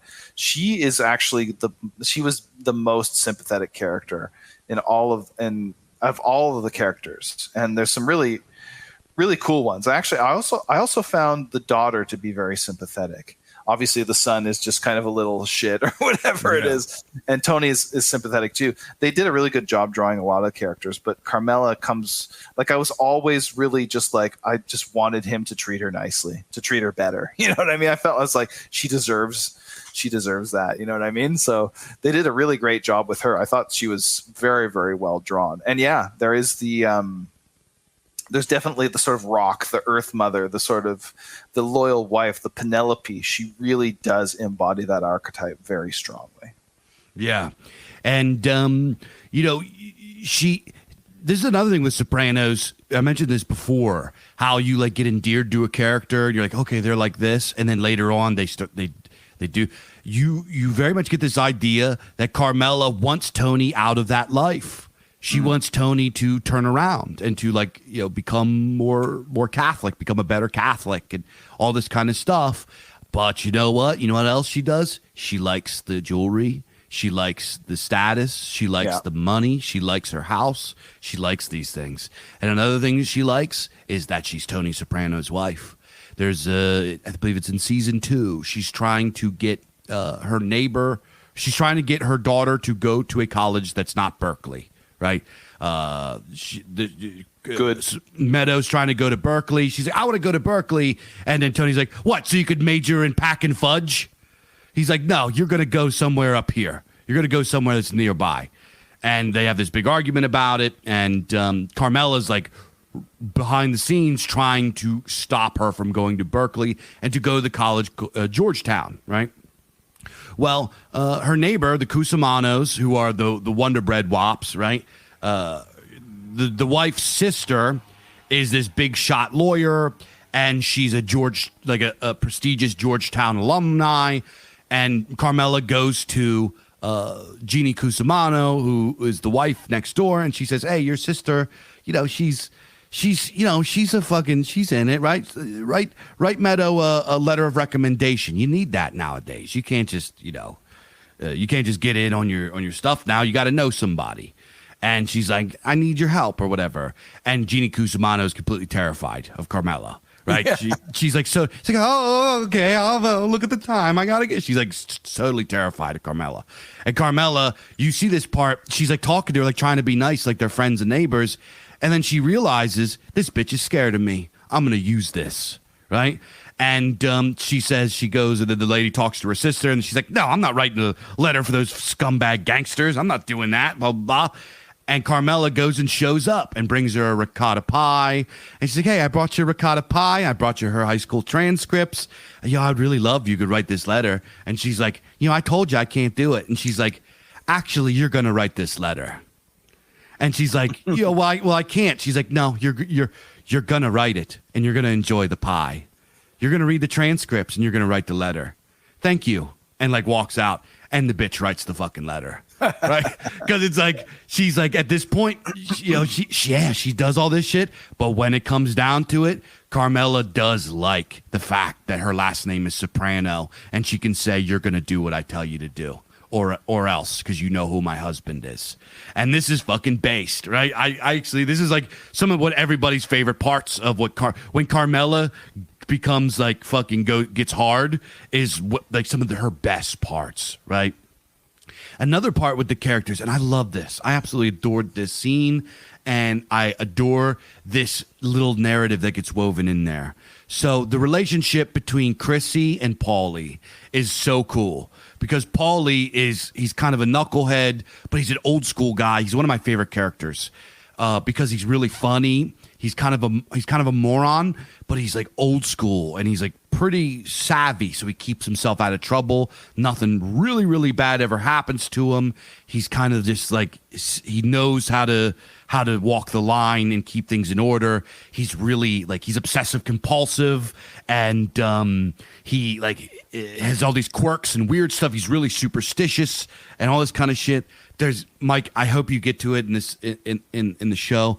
There's a part where he starts to like get worried about the hits that he's done and whether or not the ghosts of the men he hits are like following him and cursing him. He thinks he's cursed, so he goes and visits a medium, and he goes to the medium, and the medium's like, there are so many men in the room with us today. He's like, what are you talking about? Who's there? And he's like, Billy's there. And Tommy's there. He's like, Tommy's here? Oh, no. What the fuck is going on? What kind of sick satanic witchcraft are you fucking doing here? He's like, you need to leave. He's like, you know what? Fuck you. And he's like, turns around. He throws a chair into the empty room. He's like, fucking quiz.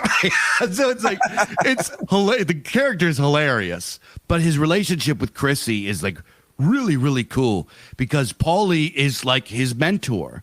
Tony's his uncle, but Tony's like this big foreboding, formidable force. Like he's kind of this big, dark, looming character over Chris, who's Chris is scared of. So he has this kind of closer friendship with Paulie, who's one of the under guys. He's a little bit older than Tony. He's part of the old school, whatever. And Chris talks with him. Chris is like the fallen hero, right? Chris, you think he's on the trajectory to become something great. And at every step of the way, he either gets sabotaged or he self-sabotages. He gets addicted to drugs. He screws things up. He's like, he's supposed to be the next guy, right? Tony wants him to be that guy, and he lets Tony down over and over again. I'm not going to spoil it for you, Mike, but there's something in the last season you're like where that whole thing comes to an end, and it's really dark, and you're like, fuck. And I'm not going to say it for you, but it's there. But Paulie and Chris, and I love this because this goes to me as like as a fiction guy, as a pulp guy. In pulp, the heroes in pulp are what are called flat arc characters. Conan, Solomon Kane, freaking. Then you can go into like the Shadow or I don't know, Doc Savage. Any character you can think of in pulp is a flat arc character, and what this means is they don't have a hero's journey. They don't have an arc. They just kind of show up, do shit, and that's it. They already are, and it's called a flat arc. And this is different than a character like I don't want to say, or more, I guess you could say a modern fiction character that has an arc, right? That, then we got like they learn something or they go through a development or something like that. Exactly. Yeah. Exactly. And Chris, in the beginning, his whole thing is he's like, I need to get made. Why am I not being made? I'm getting overlooked. I'm the underdog over here.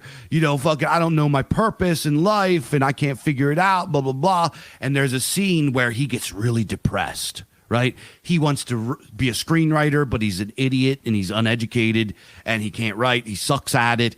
So he's like failing at that. He's not getting made and moving up in the family. He's fucking up with his girlfriend. He's just like fucking up all over the place, and he's like gets depressed.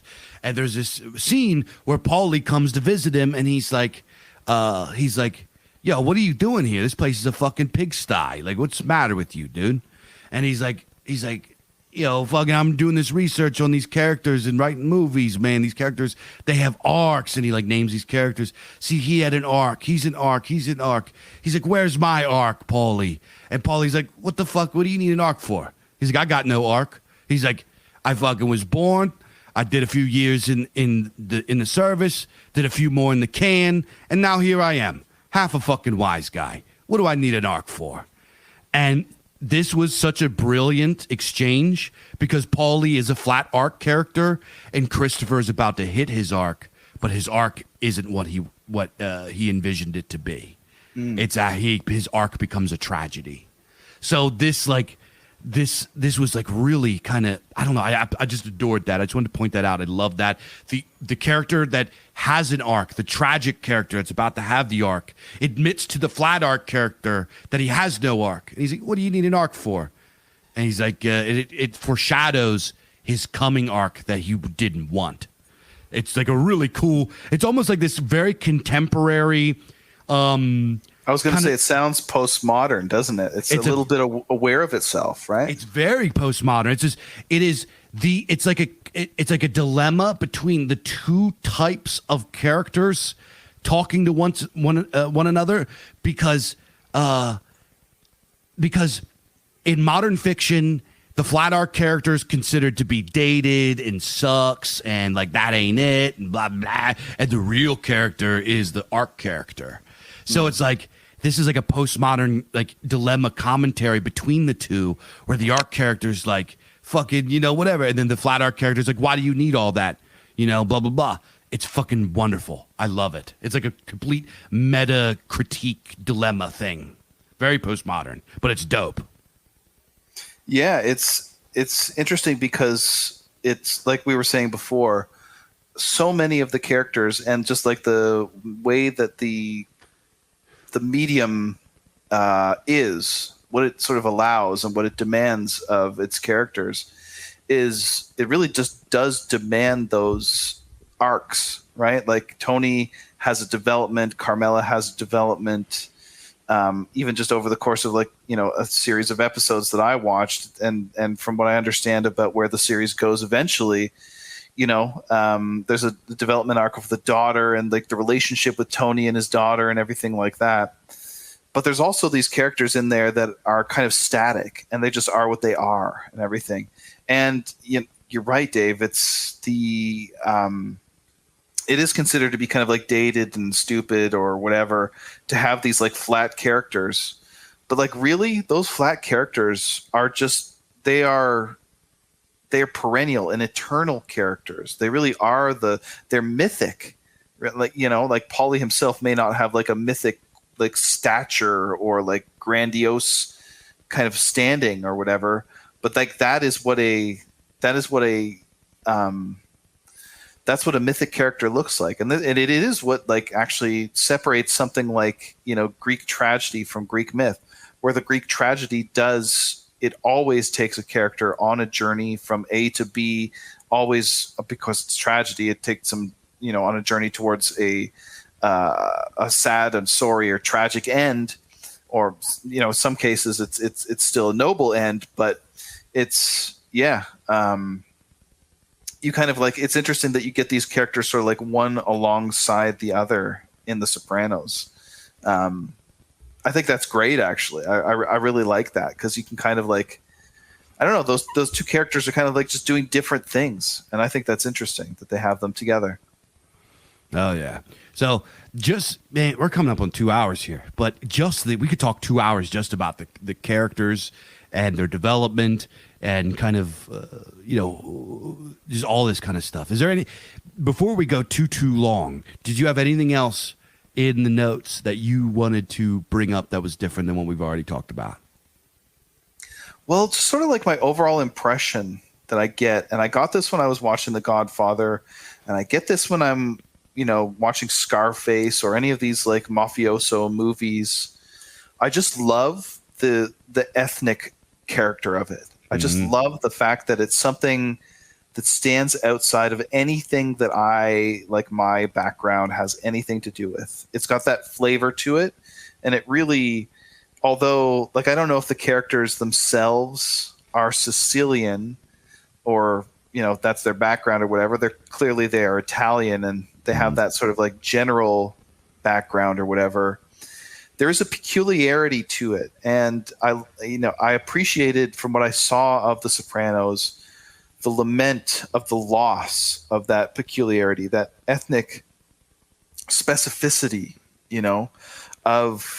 actually there's a word for it in that sort of used that relates to the Mafia, and it's Sicilitudine, which is the peculiarity of Sicilianness.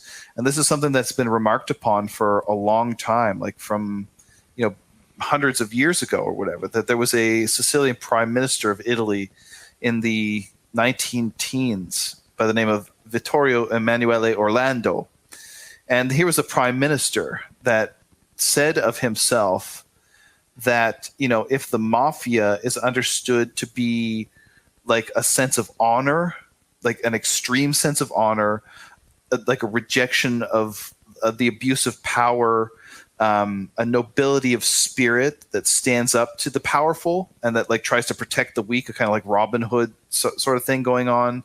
If the mafia is a commitment to this, to your brothers, to your friendship that's stronger even than life and death, if it means that, and if those things taken to the utmost, then he himself declares that he is a mafioso, right?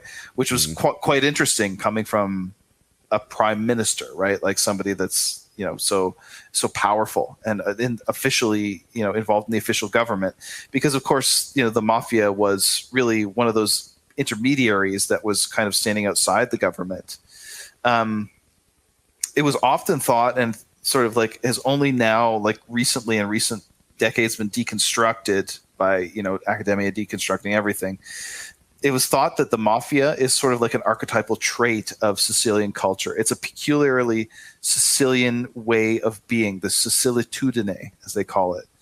Sicily has always been viewed even within Italian culture, as in the context of that culture, as a kind of backwards place.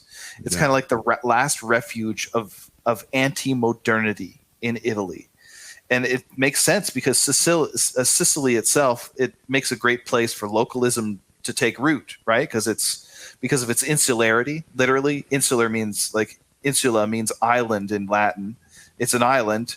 It's because of its rural character. It's got these huge expanses that are just agricultural estates. And in this place, we get this very strong respect for tradition and precedent. Distrust of the outsider. This is where we get omerta from, the code of silence, and you get this rigorous honor culture or shame culture, and a distinct lack of guilt culture, which is kind of characterizes more the modern West. And as this culture of Sicilitudine has kind of waned, as the Sicilians have been sort of become American, the mafia has kind of gone with it, right? And this is something that Tony talks about, maybe not in these terms, but he talks about it all throughout all the episodes that I watched, right? Sicilian culture, and more broadly, I would say Italian culture, has been absorbed into the blob of modernity, right? It's been dissolved into this melting pot of modern American society. And this means that the values of honor culture that the mafia and Sicilian culture depends upon, these values have also been dissolved into the blob of modernity. And as a result, the mafia itself has become less and less able to function. And this is what Tony's getting at when he's saying that guys will just rat now, as soon as there's any heat from the authorities, they'll just roll over or whatever. In earlier periods, that would not have been the case, right? Omerta was much more respected. decades ago. The oath was much more of a religious obligation than it now is. The sense of the ethnic insularity of the mafia is now much less. It's waned, and then it's not just Tony saying this.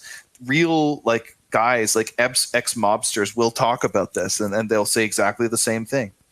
And this loss of the Italian ethnic identity has kind of opened the way for the breakup of these mafia dynasties. It's not just the RICO Act. The RICO Act, this like anti-racketeering act, the passing of that law was itself a symptom of the weakness of the mafia. It's not just the fact that the government is trying to break up these de facto clan structures of the mafia. All like that's played a part, of course, but it's as much a symptom as it is a cause. The fact is that an organized ethnic contingent is more powerful than any government, and it always will be. We could think of some rather obvious examples today that we won't talk about. And it's the loss of this. It's the loss of this Sicilitudine in the mafia, this peculiar Sicilian way of being that's kind of undermined the power of the mafia. So I think, as I was watching this, there's a lesson there that the clan will always be able to stand outside of a governance structure, and only a concerted effort can break it, right? And this effort is very expensive to central authority. It costs time, it costs money, it costs energy. So there's a lesson for us. If we want to take back our countries, there's only one serious option, and that is, of course, revival of this clan structure. And this is not something that we can really do just de facto. It has to be real. Like, it has to depend upon like ethnic self-regard, ethnic self-recognition, and ultimately it has to come out of, I think, a new ethnogenesis. And I think that this is how we win, by regarding ourselves as a people apart. What the Romans called an imperium in imperio, a state within a state. We've talked about this. This is a theme that comes back on Culture Dads over and over. That we need to start doing this, and that this is how we outlast modernity, and this is how we come out on top. And now I think is the best time in like 2,000 years to do it. Like now all the ducks are lining up in a row, and it's up to us just to do it, right? So that I maybe that's just that I think about this all the time, but it was in the background there when I was like listening to Big Tony talk about the loss of values and everything. Yeah. Well, I saw it too. You mentioned about being like an outsider, like looking in. I'm like an in-between guy. So I probably told this story. And also Sicilians view themselves as distinctly different. Their flag is like the triskelion with the legs, right? Yeah. They say that the reason that's their flag is because they're always getting kicked by the boot. That's like they're saying. But as I grew up as sort of as an outsider, right? My father. So here's the kind of the deal is that it's a little bit Mediterraneans are a little bit different than other Europeans. If you go, like, for example, my real last name is a German last name. When I talk to Germans from Germany and I tell them I'm German, they say, no, you're American. You're not German. You don't speak German. You know what I mean? Even though I'm only like on my mom's side Italian, I don't look Italian at all, right? I tell them I'm Italian. They're like, hey, fucking, not always, but a lot of times that's what it is. They're like, oh, like you're fucking one of us. But there is like a hierarchy in there. And it's different than like Italians and Italian Americans, because a lot of Italian Americans came from Southern Italy. They came from Sicily. They came from places like that. I don't look like those people. Now, you look at me I look like my father. I look like my father's family. I'm 6'2". I have dirty blonde hair. I look like a alpine person. I don't have a Roman nose, none of that. So when I hang out around Italian Americans, I stick out like a sore thumb. When I go visit my mother's family, it's like Gandalf going to the Shire. I'm like half a foot taller than everybody. It is what it is. But what's weird is, my grandfather, my maternal grandfather said, he's like, you're going to have a hard life, dude. And he's like, you got a Kraut's mind and an Italian mouth. He's like, you're going to have a hard life. And he wasn't lying, but it also played well to me. And I'll tell you guys why. Because I have a German last name and because I am phenotypically German, I've always sort of been an outsider among my own people, right? I was kind of estranged from my father's family because they lost their Germanness many moons ago and were absorbed into the American blob.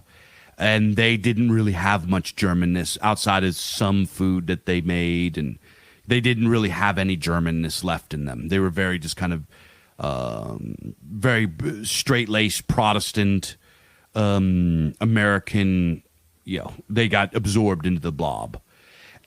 My mother's family, on the other hand, were like, my grandfather and his family came from Italy, so they still had a lot of it. I was there and I watched in real time as my family got absorbed into the blob. So when I was a little kid, and I saw this transformation, when I was a little kid, it was humongous family gatherings, cousins and uncles and aunts and blah blah blah. Everybody was around. People just show up at your house at random. Family gatherings with people that that are your cousin and that you've never met. They have to identify you by who your grandfather is. You know what I mean? Like, these people have I have great aunts that, I know them. And like, every time I see them, I have to remind them who my grandfather was so they can remember who I am. That's how many grandkids they have, right? And how many relatives they have. And they're like, oh, I remember you used to do this and blah, blah, blah. So they have to recall. And they're also getting really old now. But I watched as my mother's generation, who they dissolved, right? They completely dissolved and abandoned their Italianness completely, right? And they only kind of performatively give lip service to it. My mom stopped going to church. She doesn't fucking do the thing. So I went from little kid absorbed in this, Italian American culture to then growing up into a teenager, and it's gone. I saw it in real time. And even when I was a little kid, I remember there is a totem pole that you're in there, right? If your name doesn't end in a vowel and you don't have, among Italian Americans, Italians have a different view because they have Northern Italians with blue and green eyes, and they have different phenotypes, and they know that there's these different. Italian Americans very much see to Italianness as having olive skin, having Roman nose, having dark hair. This is visual Italianness to them. And if you are not that, and you don't have a vowel in the end of your name, you are not as Italian as people who do, right? And I'm not fooled by people. Listen, so here's the thing. I was just on a stream with Brennan Hurd, who's a Canadian guy who moved to Ireland, and I'm talking with these folks. One guy's from the South, blah, blah, and they're like, you're so fucking, you're totally from a Mafia movie. Because they hear how I talk, they hear the East Coast accent and all this kind of shit. And it's like, I'm really, really not. Like, you would be, if you were me, you would look at them like they're really, really different than me. You know what I mean? Yeah. I can hear Big Dave turn that on and do that, voice and do the shtick, but that's not who you are sort of in your heart. You know what I mean? No, that's not who I am. But I'll tell you what, so anyway, what I was talking about, I have an even more kind of intimate and also a little bit of I don't know what the word is for it, but I have a little bit of a negative feeling because growing up, when I went to school, I didn't know I was German. I didn't know. I didn't understand that. I thought I was Italian. That was my culture I grew up in. That's whatever. And I never understood why I could never be accepted as that. I never went to my, all my cousins had their christenings and their first communions, and they had their, various little cultural things and blah, blah, blah. I never had any of that. You know what I mean? My dad's family would have like completely rejected me if I had any of that. So my parents agreed to not do any of that. You know what I mean? And because I don't look like them, and because I'm taller than them, and because I have a different last name than them, they never like abused me. They never mean to me. And they never even like really said anything like that to me. You know, they love me, and you know, if I show up there, they'll give me hugs, and they treat me. There's no problem with me, but I was never really one of them. You know what I mean? And because of who my mother was, and because of how I grew up and the mannerisms that I adopted and all this kind of stuff, I was never really the other side either. I was this in-between thing. I was this thing, the thing that should not be, right? And watching Sopranos, I get this mix of feelings because I'm the outsider observing because I'm not that. And, you know, I also got to clarify, the characters, the culture in Sopranos is dialed up. People in real life aren't that big of grease balls over here. They not, you know, they don't fuck, you know, they're not wearing tracksuits with the chest hair popping out. They're not all like that. You know what I mean? It's a character. It's an embellishment, sensational. But it's there. The flavor's there. You know what I mean? My pop wore the chain with the bull's horn on it and wore too much cologne. He was bobbity boo. His name was Tony, right? Everybody called him Mr. Tony. Hey, Mr. Tony. I got fucking 10 Uncle Tonys. Oh, fucking, where's the meatballs? That was there, right? But I was kind of an outsider. So when I watch Sopranos, I get this mix of feelings of, like, it reminds me that I'm not one of these people, but I understand these people. You know what I mean? And it reminds me of that and what it kind of feels like to be a real outsider. And a real outsider is not somebody that is actually like foreign to that thing, but somebody that just like kind of sits on the edge, right? In my view, because that's my experience. However, because I grew up as a little kid, my natural state is just to have people all over around all the time, is to completely invade everybody's privacy and have no real privacy, to have like really no social faux pas or anything about, like, is in Mediterranean, Italian American culture, your family, they don't give a fuck about your privacy. They don't give a fuck about what's going on with you. They're not scared at all to say, yeah, what are you doing? If they hear something about what you're doing, yeah, what are you doing with this? Why are you fucking this up? You know, they just say it right to your face. That's very trad, actually. That's kind of the way it should be. Anyway, sorry, go on. No, and that is just who I grew up being, and that, you know, that's in my blood too. That's in my. I can't tell you how many times I like worked somewhere, and then I like, because you work at a job, you clicks form. And I can't tell you how many times I fell into a clique, and I like looked around and realized all these motherfuckers are like have some Guinea, right? There's like German, Italian, Irish, Italian, this Italian. There's always this little piece in there, right? That does that. I don't know why. Maybe it's just because there's something in there with how people communicate. I don't know. I can't explain it to you, but I can't tell you how many times I looked around and realized that. But what has happened is, because I was that outsider, I'm German, and then I also have this Mediterranean style of traditional clannishness. It has done me wonderfully as I became a heathen. It fit like a glove. Like I was bred to be a heathen. Because I'm not a very good individualist. I like having people around. If I don't hear from somebody for too long, I'll call them up and harass them. I don't give a fuck. Like if you don't think it's my business, if I know about it and we're boys, I will say it to your face, and I will harass you about it, and I'll bring it up even when it's uncomfortable. If you come to my house, I'm going to force you to eat. You're going to eat something. And if you don't, I'm going to be offended. I don't care if you don't like the food or whatever, or the ingredients. You're going to try it. and you're going to give it a taste. And then next time you're going to give it a try again to see if you like it. And you're just going to have to deal with that. That's just how it is. You show up at my house, I'm going to give you a drink.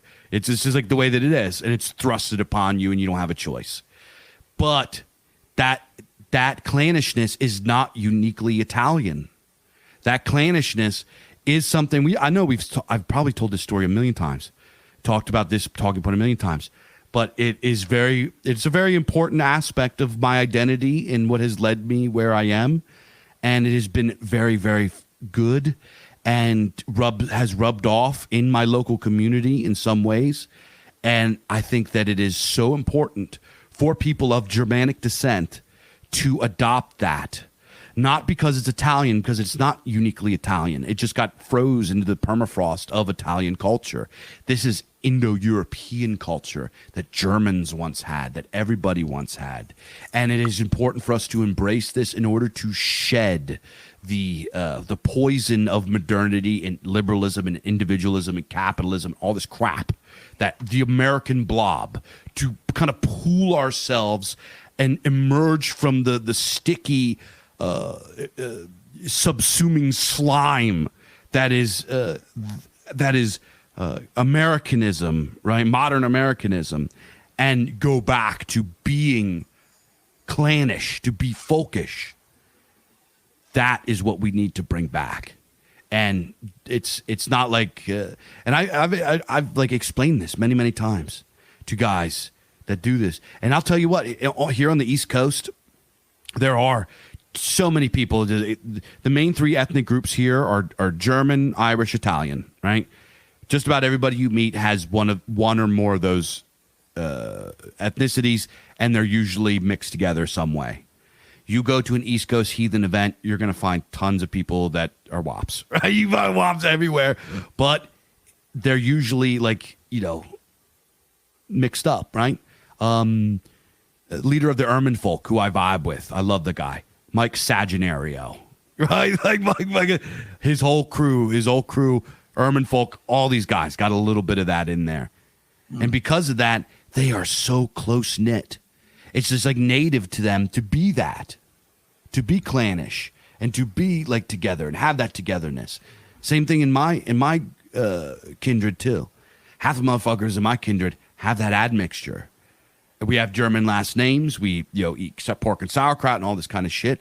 But because we have that admixture and have that culture growing up, we are just naturally very good heathens that clan around with each other and get close knit. We have an advantage. We that ancestry gave us a gift that we can carry over into being folkish, and that is clannishness. And I just think that it's wonderful and special. And while I was a little kid, that was kind of an identity crisis and like confusing to me. And it really sucked. It really sucked. But as I got older and now where I'm at today, I wouldn't give it back. Because now it's like a wonderful aspect to being who I am today. Sorry for the big long thing. No, that was great, man. I was totally following it. I was about to say that your Italian background definitely primed you to become a heathen, but you went there. I think that's amazing. And that this is something that is really given to a lot more people. It applies to a lot more of our guys than just those who have some Italian background. I myself have no Italian background whatsoever, but I do have a lot of Scottish background. I have some Highland Scot and I have some Lowland Scot. Both of those identities had this clan structure maybe 200-300 years ago. Wasn't that long ago when we were like this. And anybody who's got Irish in them, I mean, there's this thing called the Hajnal line, which is basically a line that sort of bisects Europe, and Ireland is sort of like weirdly different than the rest of Northwestern Europe. But it sort of divides Europe along these lines of essentially having extended families versus having nuclear families. And the nuclear family side that's the Northwest. That's like the English and German and Dutch and all that, and some French. and on the other side of the line is all of Eastern Europe and Southern Italy, and also, again, weirdly, Ireland is itself very, it still has some of that extended family structure to it. So a lot of our guys actually have some of those backgrounds that are, or aboriginally or ancestrally. We crave that. We crave this extended family.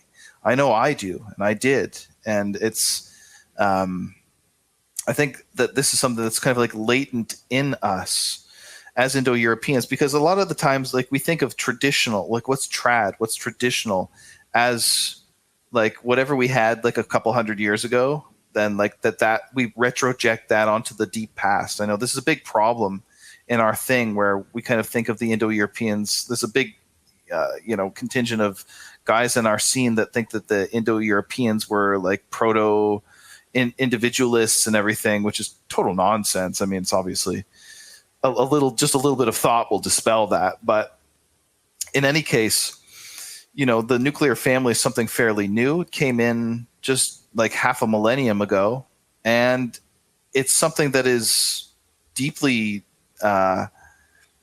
it's deeply unhealthy. It's deeply unhealthy for anybody, including ourselves.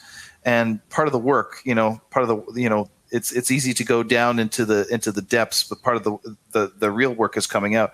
Part of the work that we have of coming out is to reverse some of these supposedly traditional structures that have been imposed upon us that are totally alien to our folk soul. Because, as Dave mentioned, even Germanic peoples had this extended family and clan structure going all the way back for tens of thousands of years. If we think that 5 centuries is going to undo that, that's ridiculous. It's in us. We crave it. We want it. It's ancestral to us, and we will have it again. And now it looks like, with the advent of folkish heathenry, that it's spontaneously arising in us as just part of our folk soul. So it's beautiful to see that. And, there's something beautiful also in a kind of like weird reconciliation between Mediterranean and Northwestern Europeans, where we've got something to learn from these guys, these greaseballs, right? We got something, we could take something from that, right? They've got something for us that they have preserved in the permafrost of their, the permafrost of southern Italy. Yeah. But they've preserved it, and we've got something to learn from them. And now it's coming back to us, and we're going to watch that beautiful flower spring forth once again in the northern climes. And it's happening. It's happening in the United States. It's happening all over the world. So that's beautiful. And I don't know how to tie this back to The Sopranos, but it's a cool show. There's some deep themes to it. There's a lot of background. There's a lot of cool stuff going on in there, and it's just well written and well done. And to be honest, I'm looking forward to binging the rest of it. So yeah, I'm really glad that it gave me the kick in the ass I needed to actually do that. So I would tie it back to Sopranos by saying, if you want to see how folkishness works, at least functionally, watch The Sopranos. When I'm watching Sopranos isn't too much different than my folkish clan, dude. It's you have in order for us to actually form this stuff, we need these. And so when I'm watching Sopranos and Paulie and Sil, Uncle Paulie, Uncle Sil, blah blah blah. These men that are oathed into the family are part of the family, are literally considered part of the family. And the kids consider them aunts and uncles and consider them family, and don't even realize they're not really, really blood related until they get older. And then over time, they do become blood related because they're so close knit, their kids get married. And then over time, this becomes an enclave, right? This is exactly what we need to do. And this is something that we need to form. And I'll give a little piece of something for guys out there that want to build this. You have to reject people that are terminally individualist. You can't let them in. There are people out there that might say the right things and say they believe it and all this kind of stuff. What they say and what they believe and all this kind of shit is not what they are necessarily. You have to press them and like see, is this person built to become a piece in a puzzle, or this person a problematic Sigma, right? Sigmas are problematic. You want to expel them from the pack. And it has to start with if you're like me out there, it has to start with the boss, right? It has to start with the Gavi. It has to start with the chieftain or the alderman or whatever you're called. You are the start, right? And it has to start with loyalty to you. Your oaths must be, are you loyal to me? Do you recognize me as your alderman? Will you give me your love? And will we, protect each other's children? Will you consider my children your children, and accept me as the uncle of your children, forever and ever? Or will you give absolute loyalty to us and consider us equal to your blood family? That must happen. That must happen. In La Cosa Nostra, the reason that La Cosa Nostra can operate is because when you go in, you swear the oath. They say, you're in this life. You now have an oath to this. We are your family. He says, I don't care if your mother is at her deathbed. If we call, you come. There is no walking away from this. Now, obviously, you don't want to like pull people away from their mother's deathbeds, but that amount of seriousness and loyalty and allegiance must be there. And you need to start with those people that are like that, and over time, your children will get to know each other and get older and get married. And if we want to rebuild this thing, get serious about rebuilding this thing, we need to realize that we as folkish people are outsiders. We are now foreigners in these nations. They're not even nations. I don't want to call them nations. These countries. The Volha are not our people anymore. And they might be again at some point in the future, but you're not going to affect this country. You're not going to get in and become a political operative and change this country in America. Maybe if you're from a smaller country, I can't speak for Europe because I know there's European countries that are very small, and you guys already have this. This is something that's different than sometimes I have European guys reach out to me and talk about some of my critiques of this stuff. And they say, well, in my country, well, dog, in your country, everybody, you walk outside and everybody's fucking related. You already have folkishness. You don't have to rebuild that. We have to rebuild that. You don't need that. So maybe you can go and become a political operative and change things in your country. In the United States, there's no changing it. There's no changing it for us. American political activism and trying to become a political operative from where we are is like the biggest waste of time imaginable. And I'm not sorry. That's just the way that it is. And people need to realize this. And doing anything other than clan building and family building and business building and doing what we're doing is just a humongous distraction and a LARP and a waste of fucking time. So I'm just going to put that on the table. You could disagree with me or whatever, say you don't like it or whatever. Then, I hope whatever you're doing works out for you. I'm not trying to stop you. You go do you, but I don't want nothing to do with that. I don't want nothing to do with you. You go do you. I do me. We could be at peace. We could be friends. We could shake hands, all that kind of stuff. Good luck. I hope you achieve your mission, but I don't think you will. And I'm not going to waste my time trying or getting involved with it because I just don't think it's a good plan. What I really believe and what I know we need to do is exactly what I'm describing. So the way you want to do it is you want to, there has to be the religiousness. The religiosity has to be part of it. Religious people have more children than regular people, but you don't do it for the utility. Having children should not be a freaking, you should have children. Political expression. Yeah, fuck that. That's like grotesque. You should have children because you love your family and you love your wife and you love your grandparents and you want to give your ancestors a right of rebirth. And you should do it out of love and duty to family and blood, not because of some fucking abstract. You make it abstract, it becomes grotesque and monstrous and for the wrong reasons. And you're going to pick the wrong woman and you're going to do everything wrong and it's going to turn out to be a disaster, right? I've been married for, I don't know, coming up on 15 years. You know, you want to be married for 15 years and have 3 kids, and you know, my family's going to stay together. You know, God's willing, until I die, right? Unless something horrible happens. You want to be like me, or you want to be like these guys that have fucking divorces? And you know, I'm not saying that everybody who has a divorce is, you know, anything. You know, I know a lot of good guys that just, you know, their relationship got sour and all this kind of stuff, and it's complicated. So I'm not passing judgment or whatever. But do you want to have your family put together and have a real family, or do you want to have a LARP family that falls apart, right? That's just the choice. If you go that way, that's what you're going to get. If you go the right way, that's what you're going to get. You know what I'm saying? So start your folkishness, dude. Watch Sopranos and see how it works. Obviously don't do the crime. Actually, yeah, fuck it, do crime. I don't care. Go do crime, get rich doing crime. I don't fucking care. But I would never pass moral judgment on a guy that's doing so. The machine, fuck the machine at this point. Rip it off. I don't care. No moral judgments. But as far as folk building, you know, you got to start with one strong, not just one man, a strong union of a man and woman, a married man. You can't be a leader of a clan and be unmarried.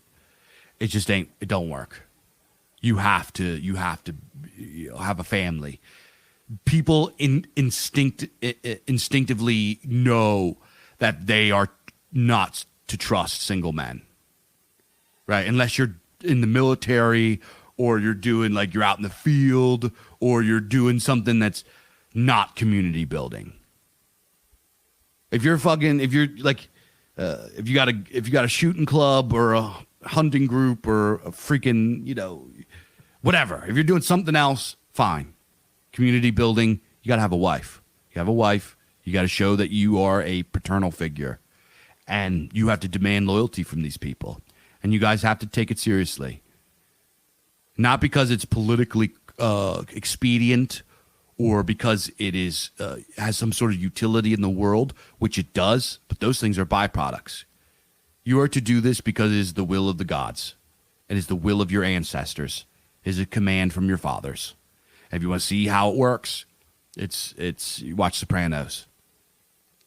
Yo, Sil, Paulie, Chrissy, all these guys, they look out for Tony's kids.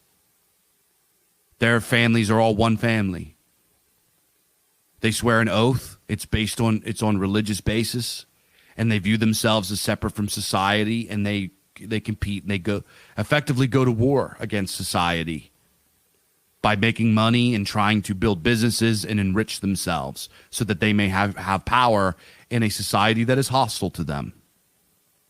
Society is now hostile to us. It's not going to become our friends anytime soon. And the only way that you can have any sort of victory in the future, any sort of anything, is by doing this. This is the only option. That's what I'll say. Man. Build power. That's the real return to tradition. Build power for the sake of your family, and for your patrimony, to pass that along to your children. That's the real return to tradition, not the rest of this bullshit that you see on fucking memes. That's what our ancestors would have understood. That's what our Germanic ancestors, our Italic ancestors, our Slavic ancestors, all of our Indo-European ancestors would have understood that 100%. So yeah, I think that's a good note to end it on. Dave, do you want to close it out? Yeah, let's close it out. Hails and blessings to each and every one of you culture dads out there. We love you guys, man. Shout out to our big dog patrons, Kazilcom Cruiser and Marvin. You know, we love you guys, man. Thank you so much for keeping the lights on and your generosity. And you guys out there, man, hails and blessings to all the culture dads out there. If you're not signed up already, make sure to go over to culturedads.com or imperiumpress.com/culturedads or podcasts/podcasts and go get signed up to the Gumroad over there so you can get so many great perks like hardback copies of the Imperium Press catalog. Oh, man, you guys are going to love it. You love it. Like, a lot of you guys listening already have them. I see guys posting pictures of them. The books are they're just beautiful. They're fantastic. You know you want it on your shelf. I got them on my shelf. I got a whole shelf. So you guys are going to love it. Go get signed up over there. And get Culture Dads every single week. You can't beat it. You get me and Mike every single week talking this stuff. So go get signed up over there. If you want to check out what I'm doing, go over to thebizarchives.com and buy books. Follow us on Twitter and Telegram at The Bizarchives. And get signed up over the Substack, theobelisk.substack.com. And that's it. I'll see you guys all very soon. Next time on Culture.